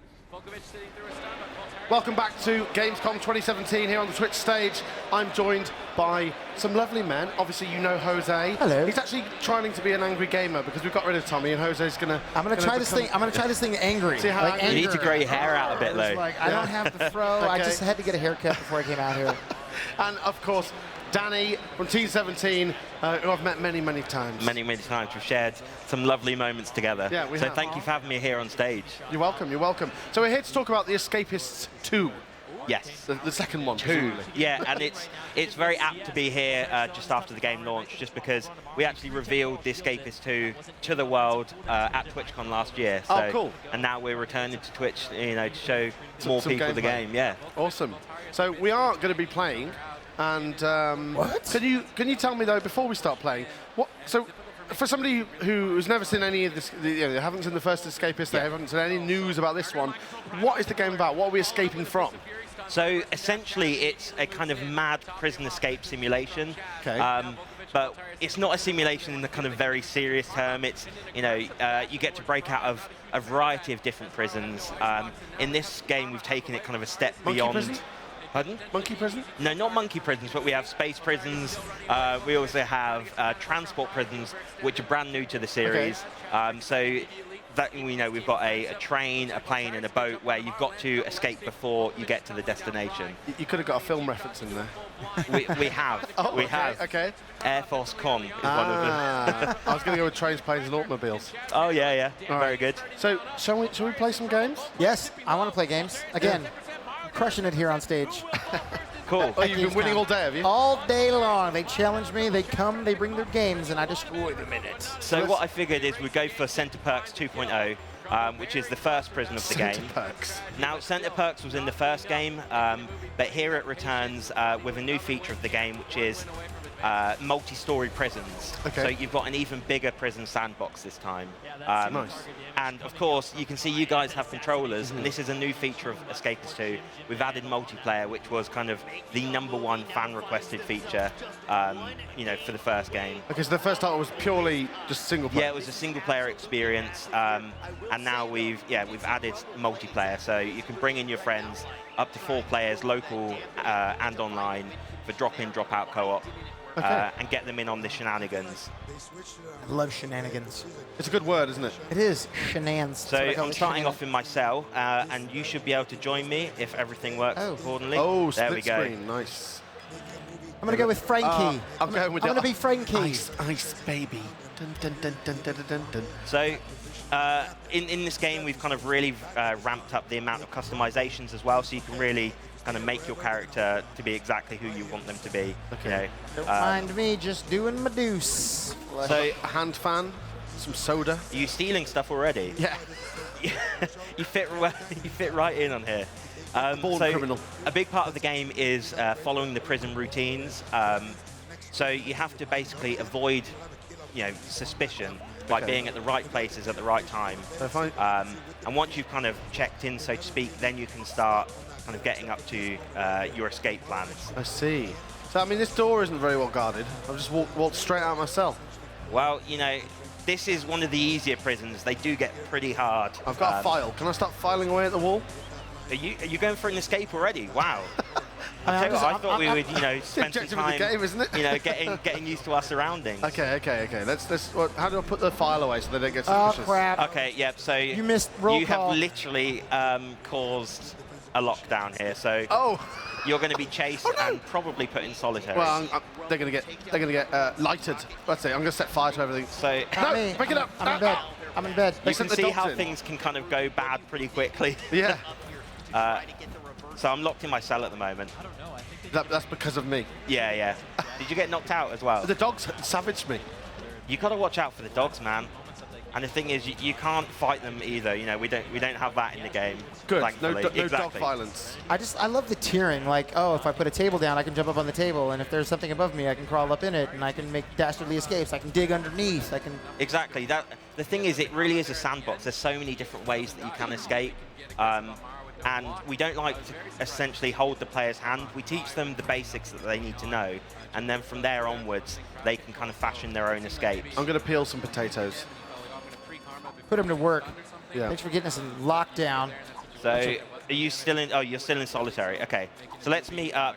I'm going to follow you, Jose. I think. Where are you going? Okay, I see you. So is there actually a mini game I'm meant to be playing? Because the screen's a little bit far away and my eyesight's not so great. what you can do to speed up the amount of time that you're in solitary, what you can do is peel potatoes. So you have to press alternating left trigger and right trigger when it's in that area. Oh, I see. Okay, I got you. Right, so let's get up to something. I'm just peeling potatoes. So should we beat up a guard or something? I'm out. Let's beat up a it guard. probably won't end well. So what you can do is lock onto guard with the right analog stick if you press it in, and then what you can do is actually start fighting them if they don't run away upstairs. Okay, let's go. Right. We can take them on. I mean, normally I wouldn't actually suggest this. Okay, I just got instantly taken down. Justice has been served. Not today. Take it, Kevin. Not today. So now what we could do is actually rob that guard and see if he's got any keys that we might need to escape. Oh god, this other guard's on me. Kevin seems nonplussed that I'm swinging it at his face. We have almost undoubtedly. Oh no, you can't kill Kevin. Oh. Well, the guard's just been taken to hospital. So we've definitely made things a lot worse for ourselves. Now I'll tell you what, I'm going to hatch my own plan individually. Who got us in lockdown again? It wasn't me. It wasn't me. I'm pretty sure it was you. It might have been me. It was you. It was you. This isn't work. I mean, come on. One job. Now, granted, an escape from a prison can take up to like 10 hours or more. Oh, really? If you take it slowly. There's also special escapes, and I'm going to actually see if I can pull one off during this stream. Wow. Special escapes, you say? Yeah. So every map has like kind of bespoke escapes. Now, you might have seen earlier, there's a film crew wandering around Center Perks, and what we can actually do is pose as a member of that crew and try and just walk out with them. Because often the simplest ideas are the best. I mean, it's is that? I was going to flush myself down the loo. I mean, that could also work. I'm just going to walk outside. See ya. So what kind of prison life generally amounts to is kind of attending the different routines, searching through desks to find the items you need, crafting new weapons, crafting new objects, finding out the weak points of the prison, places that aren't guarded. So to jump over this wall, I would presumably need something to place against this wall so I can climb up it. So I don't think you can jump over that wall, but what you can do is, for instance, dig under walls. Or chip through fences and walls. So I need to get some intelligence. I can buy a hammer off this salesman. Yeah, because basically you have to interact with the other cellmates. And you can kind of do favors for them. You can. Yeah, you can. You just managed to make that a lot seedier than I meant. I was meant you can buy soap and socks and the stuff you would need. That is a fine combination. Very useful tactic. Combining soap and socks to make a sock mace. Wow. So crafting is kind of a really big part of the game, and we worked on making it a little bit more intuitive and easier to understand, because the first game wasn't always that accessible, but with this one I think we've managed to keep the difficulty there and keep the challenge, but make it a bit more fairer. So we also don't have the instant busts anymore, so you won't suddenly find that they found your escape method and just instantly get you. Now you have a bit of a chance to cover your tracks. Okay. Sorry, this guy's trying to beat the shit out of me. Beat the hell out of me. Sorry. Can you can you kidnap people? So you can essentially knock them out and hide their bodies, but there's not kidnapping per se. You can't hold them for ransom or anything. Okay. So I'm. But can you knock them out indefinitely, e.g. kill them? No. No, there's no murder. No, it's child friendly in that way. Okay. But not in other ways. Like for instance, you can knock people out. Yeah. And you can put a bar of soap in a sock and use it as a mace. Exactly. Yes. Presumably, it's something we would not recommend at home. No, of course not. I would never recommend it. No, you don't want to do that. So it seems like I've been doing kind of mundane things at the moment. I've taken a shower and I've been reading books. But what I'm doing is actually building up my stats by reading the books, so I've got enough intelligence to start crafting better things. So you're going about it the smart way. I'm just wandering around looking for... You're kind of trying to brute force it. I'm just looking for trouble. I've hidden in like a shower kind of cabinet. And so The shower. then roll call will be called. I won't be there. They'll all go mad, and then I can leave because all the guards will be busy. It's a clever idea. It's a clever idea. We'll see whether it works or not. I'm not too confident it will work. Okay. Right. How's my intelligence doing? Okay, I'm almost there. Get a move on, Sam, says the guard, carrying his truncheon. Well, my person knows things. Well, I think he's overcompensating for something. Put your truncheon away. So the Escapist has also been kind of really well supported by a lot of streamers on Twitch. Yeah. And that's one of the reasons why we ended up actually kind of unveiling it at TwitchCon last year, because we kind of wanted to thank the people that made the game such a success. And even so this game came out on Tuesday, and we've already seen a lot of Twitch streamers play it. Like Lyric was playing it. I think yesterday, I think he had like 40,000 people or something crazy watching it. Right. Well, there certainly seems to be a lot of depth that was to my it. fault. Yeah, so the crafting adds a huge element to it, and it's just the amount of options that you have. So you said, like, one prison could potentially take you like upwards of 10 hours to get out of it if you if you were kind of really taking your time with it. Yeah. So how many prisons have we got? So there's 10 prisons. So somebody's kicking off. It's all got. It's in the mess hall. Everything's gone to pot. Are you causing trouble again? It wasn't me. It wasn't me. I was just hanging out, working out. Who are they after? Going for my workout strength. It wasn't me. I was just hitting the gym, training. I was just trying to pump iron. Get away from me. Yeah, I'm doing a bit of a workout. I've decided to abandon my plans to escape without you. I feel mean. Okay. So I think what we'll do is we'll... It's fine. I'm just drawing them away from you is what I'm trying to do. Help the team, see? You're a team player. What can I say? So do you reckon we could escape in the next minute? I think that would probably be pretty hard. Okay. Yeah, we might be kind of... Well, let's see if we can just cause a massive ruckus. Yeah, let's just cause some trouble. So I'm just going to have a quick shower, get some of my energy back, and then I'm going to come out. You get some energy back in the shower? Oh, yeah, the only way to do it. Now that I got my swole on, ready to kick some ass, let's go. Okay. Who wants some? Come get some. I'm in the shower. Oh, it's shower time, apparently. Yeah. Stop. Everyone. Shower time. Oh my, what on earth is that? See, the things that you hear just random people saying in this game are so funny. And it's just, so this I'm game... going to take out the guard, go! The reason multiplayer works so well in this game is just the funny situations that you get up to, and there's co-op and versus. Oh. Okay, he was so close to going down as well. I know. I got beat down real quick. Frankie did not last in prison. Okay, that has not worked. I'm not sure how much time we've got left, but I don't think we're really going to get another attempt. I think that was it. Basically, we tried to get out, we failed.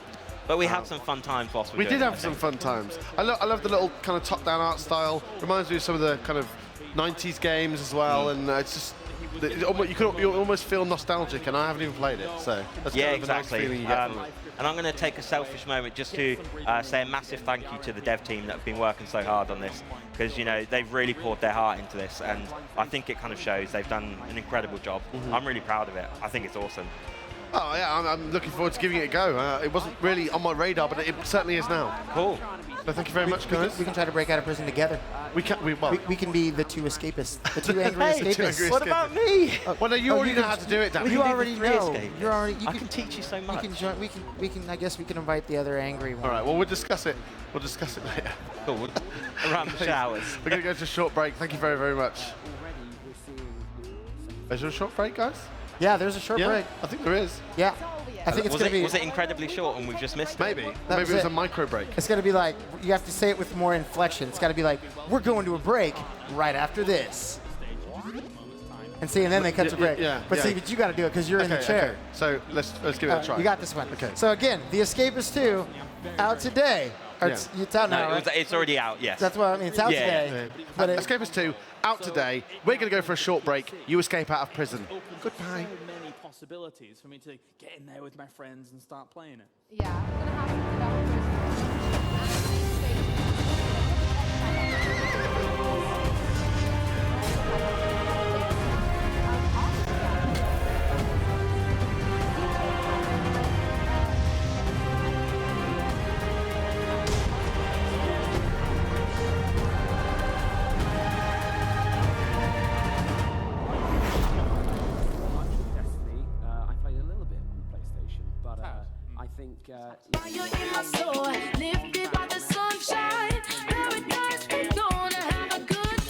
like to dress like I'm stepping out of the year 3017. You kind of feel a little bit more confident when you dance if you feel good in what you're wearing. My style, I'd say, is pretty unique. Just whatever I'm feeling in that moment. Sneakers, they're like a secret language. I'm about the 3 stripes for life. If it looks good, it's going on my feet. Wow. And it was really cool. Actually, you start in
Hey guys, I'm Annie. My Twitch channel is Annie Fuchsia.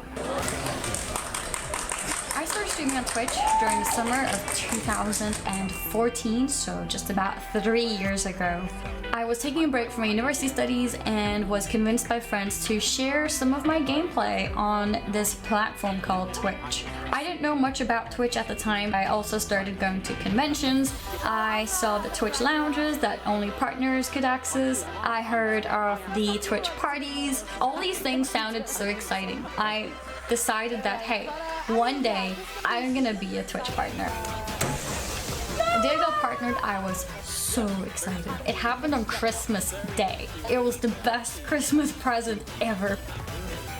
The best thing about streaming on Twitch is the community. Being able to play games, share your gameplay, others being able to watch it live. The only thing I could compare it to is sitting down on the sofa with some friends. No! If you randomly tune into my stream, there's a bunch of different games you could stumble upon. I do play a lot of World of Warcraft. I just completed Dark Souls 3, Crash Bandicoot 1 and 2. I play pretty much any game you could think of. So if you like a strong, positive community that plays all sorts of different games, you should come hang out. We don't bite, I promise. Okay, maybe they bite sometimes, but it's a friendly bite, I promise. See you around. To hear it from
Hello and welcome back here at the stage at Gamescom 2017.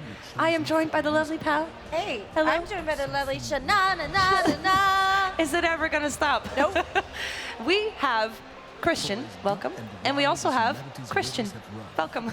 Also known as That was Christian easy, wasn't Squared. it? Christian Square. Christian Square. And they're playing a show tonight, everyone, just so you know. Welcome to the show. How are you liking Gamescom so far? It's awesome. I mean, it's chaos every year, but it's awesome. It's the It most is wonderful chaos. chaos that you can create. Exactly. A beautiful chaos.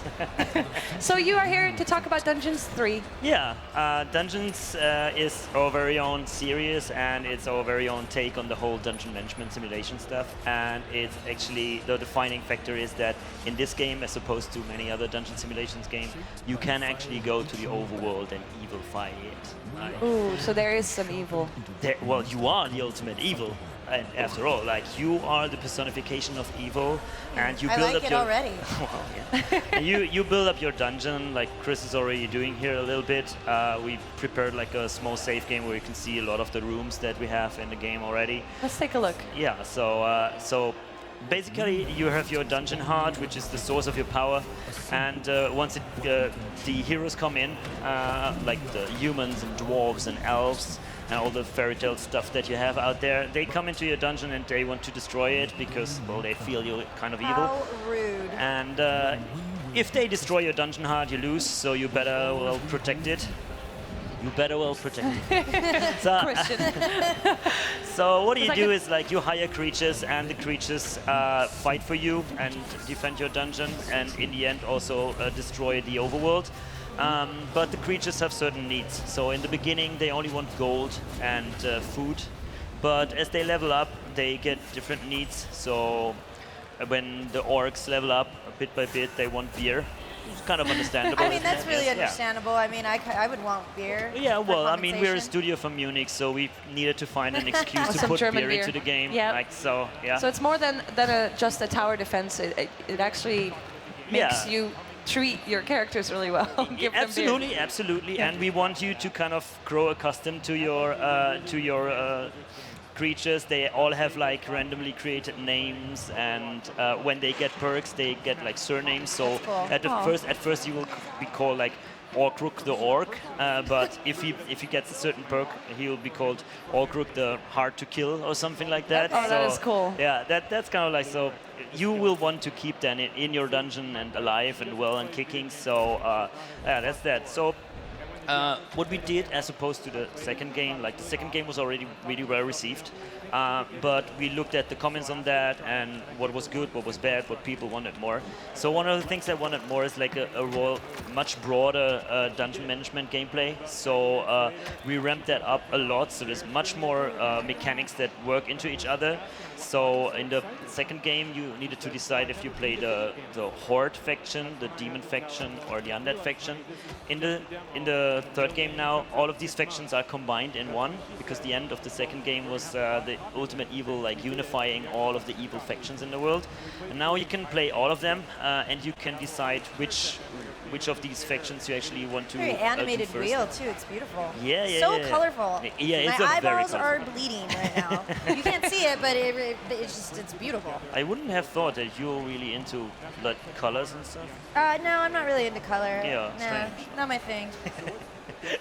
So now actually you need to like use all of the free factions and to build up your dungeon and use them to your advantage. Okay. But now what we see here is that Chris now goes to the overworld, so you drop your units on the exit and they turn up on the overworld and you can evilify the overworld. So on the overworld, dungeons actually plays like a real-time strategy game like Warcraft or something like that. Oh, cool. You use your units and you attack the enemy.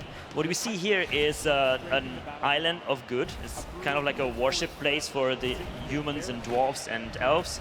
They defend it, but once you actually manage to kill all the defenders, it turns into an island of evilness, which is a resource point for you. And you will also see that from this point on, evilness spreads over the land and changes the land completely. So you see now, this is like a tentacle haven place, and from there the evilness spreads over the land. And you get evilness in a handy, like very comfortable ball form, let's say. And with this evilness, you unlock new stuff. So this is the tech tree. pretty large, I'd Pretty say. big, yeah. So you see that there's the left side, where it's green, is the horde side. So they are more like the damage dealers and brute force guys, and they also create traps. On the right-hand side, you have the demons, which focus more on mana harvesting and spells and dealing damage through magic. And on the lower-hand side, you see the blue ones. That's the undead faction, and they are very good in resurrecting, strangely, but also on like condition damage and ice and stuff like that. So yeah, you have a lot of new stuff in there that we can use, but the heroes also have some new tricks up their sleeves. So the heroes will not only come into your dungeon through one entrance, but they can open portals into your dungeon everywhere, kind of. So there's a chance that you will be stabbed in the back sometimes. And now they also just not only go towards your dungeon hard, but sometimes they will have certain quests. So if, let's say, they want to kill a certain unit, because it's now well known, because it's dealt so much damage. If sometimes they just want to loot gold, sometimes they want to destroy a certain room, something like that. So you can't really predict the way that they will take through your dungeon. So setting up traps and using them correctly, and using your units correctly and spells correctly, it becomes much more important. Can you give an example of like how you would use some of these like spells or some of your. Yeah, I mean. Chris already sets up some traps. Yeah, the traps. Yeah, that's the traps. Like there's a spike trap, there's a flamethrower trap and everything, and you can actually combine them. So there's a trap, for example, that makes a rolling boulder, like in the Indiana Jones movies, And if you use that manually, give it a slap, and it rolls the boulder down a certain alleyway, then you can actually roll all of the heroes into a certain other trap, like the spike trap, fire trap, something like that. So you can combine those. The spells, for example, there's a spell that makes your units much stronger. So when you see them moving in to actually attack the enemy, you put on that spell. But there's also damage-dealing spells like a meteor shower. You have seen that we have the Hand of Evil floating around. So that's your embodiment there. If you do a meteor shower, it will actually like do this and try to like load up the meteor shower, and then it throws the meteors down on the enemy. So that's pretty cool. So yeah, that's that.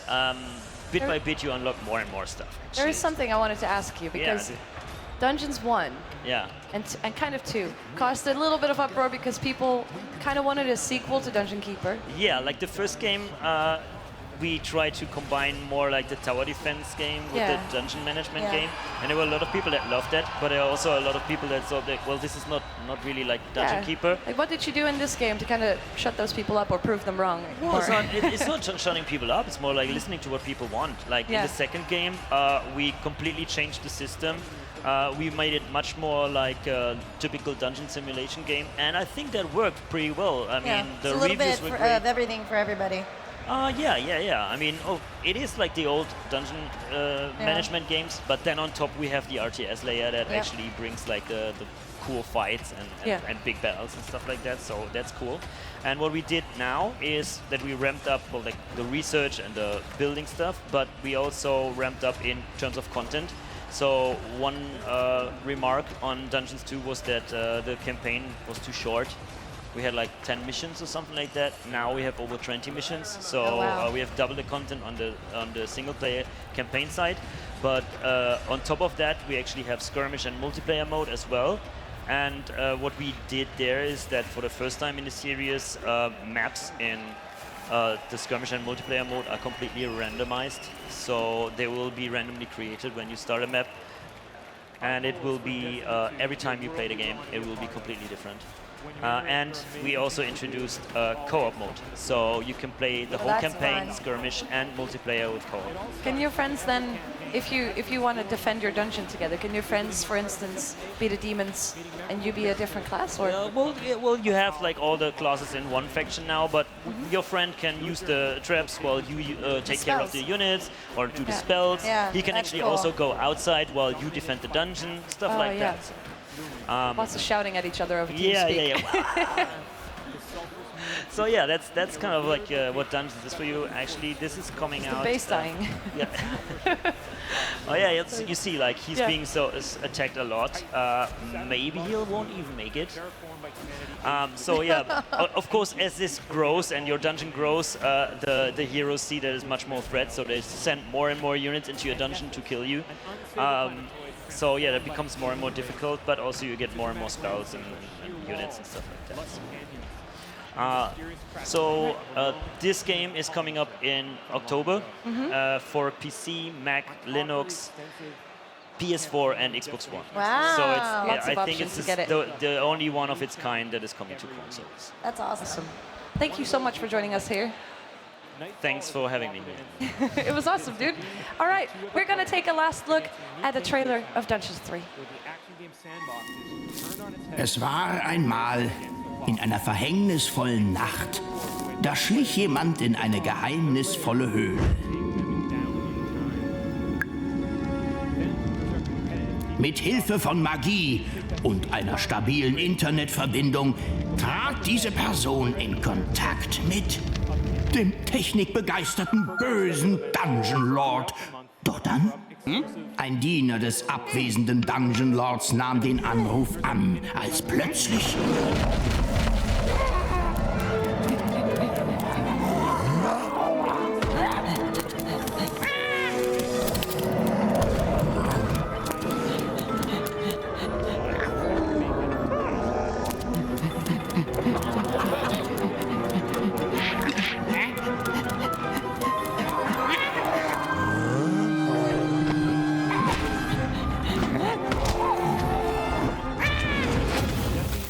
die mysteriöse Person versuchte erneut, das weit entfernte Böse zu erreichen.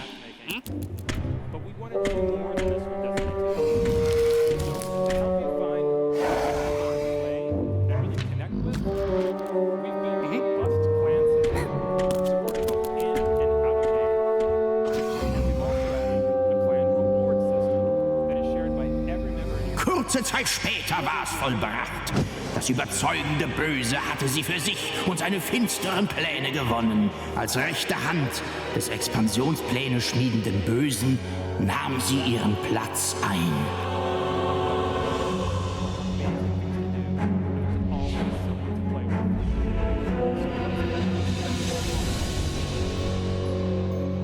Dungeons 3. Herbst 2017.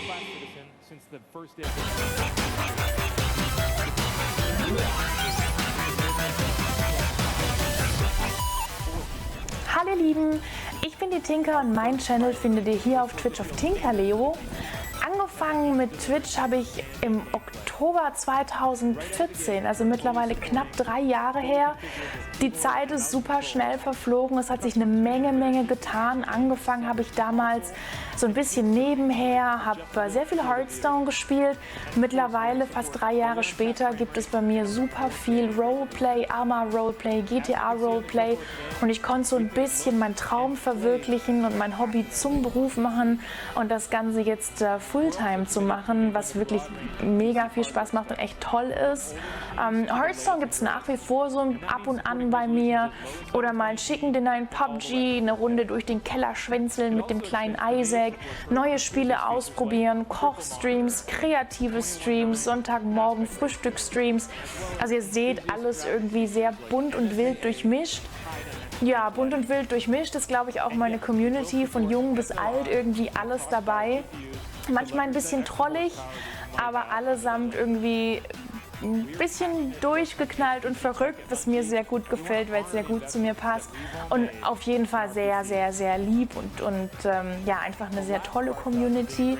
Wenn das für euch interessant klingt, wenn ihr professionell tollpatschiges Gameplay sehen wollt, dann schaut doch mal bei mir vorbei, sagt mal Hallo, ich würde mich wahnsinnig darüber freuen.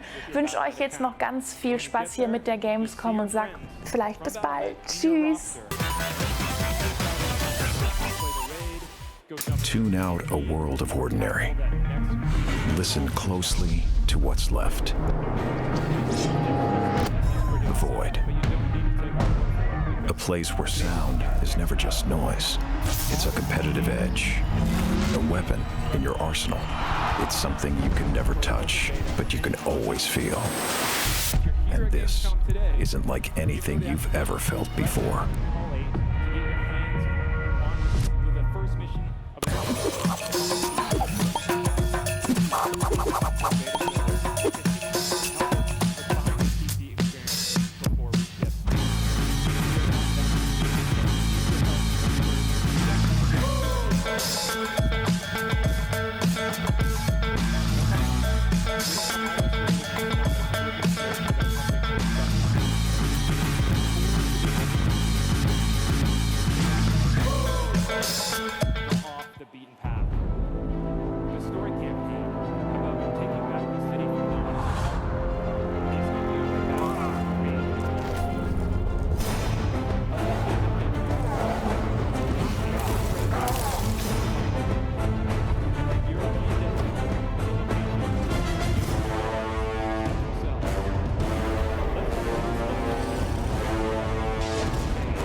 There has been an awakening. Can you feel it? I am here with Lothar and the guys behind Shadows Awakening. Hi. Which we just saw on screen. Welcome to our Gamescom stage. Thanks for having us. Are you guys having a good Gamescom? Perfect. Yeah? Beautiful, nice meetings, fantastic audience in the public booth. Super great. And now you are here on stage to show us a little Shadows Awakening. And we can become demons. And bring, yeah, we can swallow the souls of. I was like, yes, I'm down. If that's the thing that's happening, let's make that happen. Okay. And you have gameplay ready? Yeah, you can just jump in and start playing? Yeah. Don't pick up easy, man. What? Yeah, he picked difficult. He picked really hard. He picked really hard. I don't want to fail, you know. All right. I can understand that you don't want to get embarrassed in front of the audience. Yeah. All right. You guys in the audience. Sure. So tell us a little bit about Shadows Awakening and what's the story behind the Awakening? I think that Peter can do that way better. He's the game designer and studio lead. Let's go. So. Hi. Modest Peter over here. I'm Peter Ned. I'm the head of development in Gamescom. And we are the studio behind Shadows Awakening. And Shadows is isometric RPG, as you have seen already, maybe. And its main thing is that you play as a demon who can swallow the souls. But some souls are just too powerful to be merely consumed, and they become a part of the demon. You know? And but they still retain their personality and their memories. So it's the result is a unique being, which still has kind of memories from the soul. But it has a strength and instincts of a demon. So this demon actually can consume more than just this one soul. So what you are getting in the end is that you play one character, but you are getting access to an entire party. So the souls which you have consumed, you can switch between them anytime in the real time, and they still retain their memories. They even known each other before, so they're quite they are speaking in your head, and so sometimes this demon can get a little bit distracted by that. There's a conflict of souls inside your head. Yeah, exactly. Oh, you have a dialogue between demons in your head. It's like, it's kind of awkward. You know? It's like, do it, kill him, let them live, screw them all. Yeah, something like that, exactly. So they are having an opinion, and even somebody dies, then he has died, you know. They are replacing him. So it's really about party. It's party game, but still controlling just a single character. So what's the main goal of the game? well, you are playing as a demon, so eat everything, you know. Oh, well, that's cool. I always wanted to do that, consume the entire world. Well, at least he tries to do that. But then, basically, when he gets more and more souls, then, you know, it's hard to say whom is in the control, because, you know, it's the personality get mixed. So eventually the story is like different than it was at the beginning. Okay, how exactly do you consume souls? Is it like a knife and fork? Just go about like straight, just dive straight in? Buffet. Yeah, that's a all-you-can-eat buffet, like a soul buffet? Well, no, there is actually a parallel realm in which this demon is coming from. So, and he is living in this shadow realm, we call it. So it's the parallel reality where there are souls of the dead people, still ghosts and the demons, and you are one of those demons. And so at the beginning you choose one character from the three, one soul to consume. Nice. And that defines basically the starting, the story also, because each of those three souls, they have a unique personality, they have a unique storyline, personal storyline, and they have even personal quests. So it's really, if you want to play the full content of the game, you will have to play the game 3 times. Nice, see, adding the replayability from the start. Yeah, that's that. Exactly. So will you come across, I mean, you mentioned they have their own unique storylines, but primarily outside of the main story path between each of the 3 characters, will the game be the same? Well, not really, because at some points the personal story entwines with the main story, so it's not really entirely the same. Also, the dialogues are completely different because the personalities of those 3 main souls are completely different. So each has completely personal interests. They are completely different approaching the environment, and so you can see here, like Helge is playing. And that changing the realities is, well, that one is exactly like a little bit puzzle, like triggering and opening what you can expect in dungeons, right? But that you can switch the realities anytime in the real time, and it's not only the realities, but the world are completely different. So you can, for example, here you can see that you can pass across the bridge, which was not there, and you can get to the other side and reach the places which you normally wouldn't be able to reach. Makes sense. It's a ghost demon bridge. Exactly. I mean, yeah, that's how you would cross that. Demons only. In the situations of being able to switch through your characters, is that going to help in sort of the way you approach combat as well? That's actually one of the main features, because what we have is a pack of 15 characters, but you can have only 4 of them active. And you can configure your party basically as if you would be playing other party games.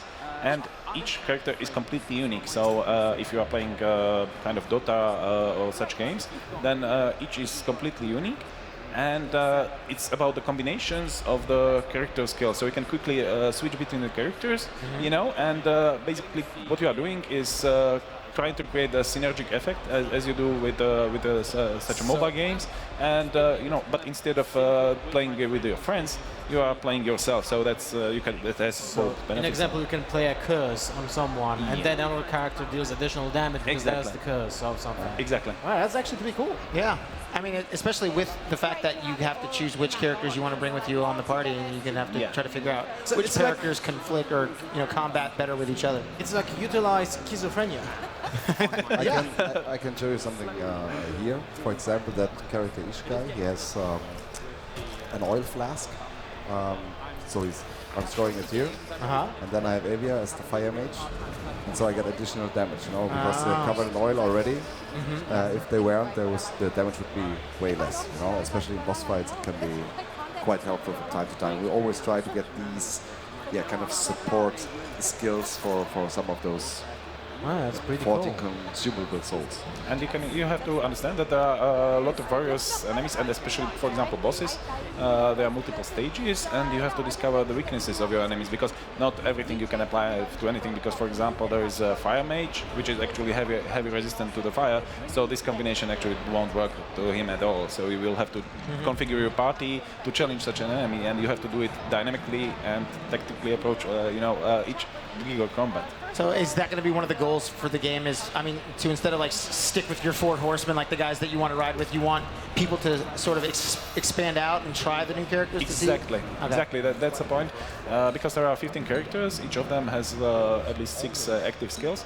So you can imagine that there is a huge amount of combinations which can be there. Most likely, I'm quite sure that the players will discover some combination we even didn't think about. Nice. Okay. I don't know. I mean, for me, it's tough to make that decision. You know, like I want to ride with my homies. I'll take my 4. So you were saying that this is coming to PC and PlayStation and Xbox. All right. It's a single player, right? It's a single player, yeah. I love the combination of it's single player, but there's so many other characters that you can flip to on the fly, so make it seem like you do roll with a deeper party than you're actually rolling with. You can just throw the controller to a second guy who controls the second demon. I mean, you know, somebody on Twitch is going to do that. Yeah, for sure. They're going to be like, we're going to play as our 4 characters, and every time you switch, you have to switch the control off. I think we should make that happen. Might have to make that happen. When's the game going to be coming out? It's coming out next year. Okay. And I'm pretty much sure that there is a lot to explore because we got not only about the combat, but there are a lot of puzzles. And sometimes actually quite complicated puzzles, which can tweak your brain a little bit. And there's plenty of dialogues in the game as well, so it's a really RPG as what you would expect. And where can people go to find out more about Shadows Awakening? Yeah, they can meet us here at Gamescom at Hall 8 at the Calypso booth and check out this title among all the others. And yeah, otherwise visit our homepage. And yeah, stay tuned. Nice. Stay tuned for more. It's coming out next year. Shadows Awakening, you guys. Thank you so much for joining us. Thank you very much. And we will be right back with more from Gamescom right after this. That grow out of that game. And the game becomes a place that you can go to.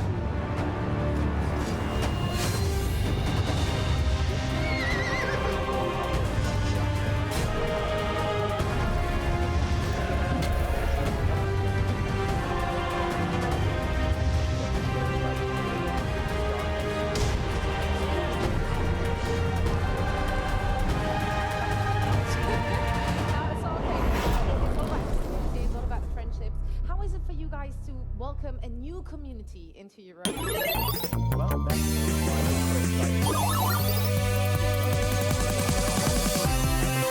This is Starcade, TV's first video arcade game show. One of you is going to have a chance to win this fabulous video arcade game. It is Burger Time.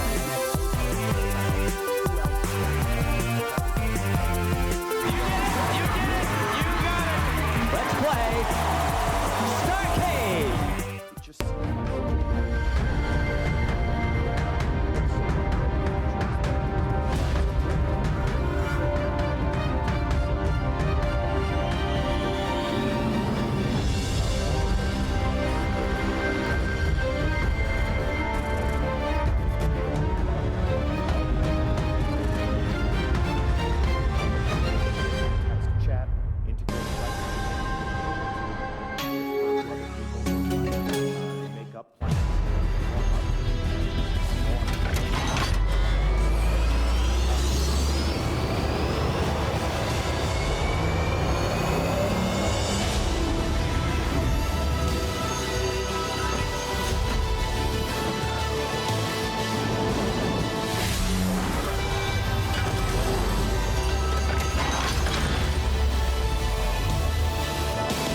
to join that clan right there in the game. That's awesome. Yeah. That's super convenient. I like that Yeah. very much. Now, I personally have never played this. Yeah. But I always wait for this. The hype is real around that game, and I just can't wait to get my hands on it. What would you say for players who never played it? Destiny is a game that I think would appeal to anyone who wishes to. It's going to take you to these futuristic worlds that have elements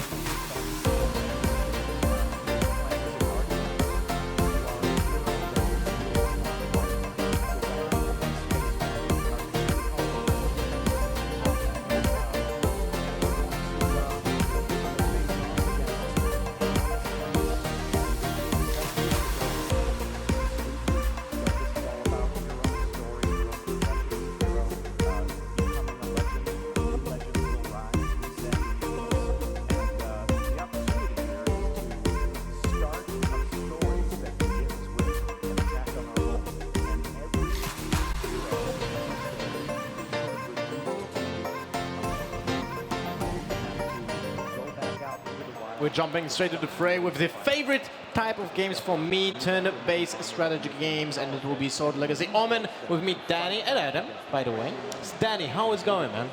Good, thank you, man. How's it going for you? It's awesome to be here and listen to about all those new games, and you're bringing us something that I personally very like. So, turn-based tactical strategy. Yeah, so this is Sword Legacy Omen, and it's one of the games that's part of Team 17's games label. Now, we're working with a Brazilian studio. Well, there's actually two studios. There's Fableware and Firecast, who have come together to create Sword Legacy Omen, which is, as you mentioned, it's a turn-based strategy game, kind of in the realm of like a mixture of Final Fantasy Tactics and XCOM. The 1994 XCOM or the new XCOM? Kind of more new XCOM. Man. All right, but we actually have gameplay, right? Yeah, we're going to dive right into it and do a live demo. So, you know, hopefully this will all go well and I won't get murdered and embarrass myself. Well, if it's a challenging game, I don't mind, you know, playing it over and over again. It is certainly a bit of a tough game. And as you can see, it's got kind of quite a beautiful and distinct art style. So it's almost, you know, I like to think of it almost as like an old Disney film. But the difference here is this is very violent, gory, and probably no singing. Down than Disney. Pardon? More Watership Down than Disney. Yeah, a little bit more like that. So what we've got here is the protagonist, Uther. So basically the story is actually kind of well, it is linked to the kind of the legend of Excalibur and Arthur. So just to give a bit of a background, you play as Uther, who at the start of the game, he is betrayed and his lord is killed, and basically you go on a revenge quest. And it's kind of got influences of Game of Thrones and Vikings, the TV series. So yeah, there's a lot going on. Okay. I like the pigs. Well, yeah, plenty of pigs around. And are they eating like people? There's blood around. Yeah, there's some pretty serious kind of themes in this game.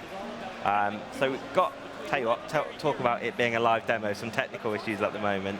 But yeah, basically you've got several different heroes. I'll try and get this working again. Just going to quit out again. Don't worry about it. So when you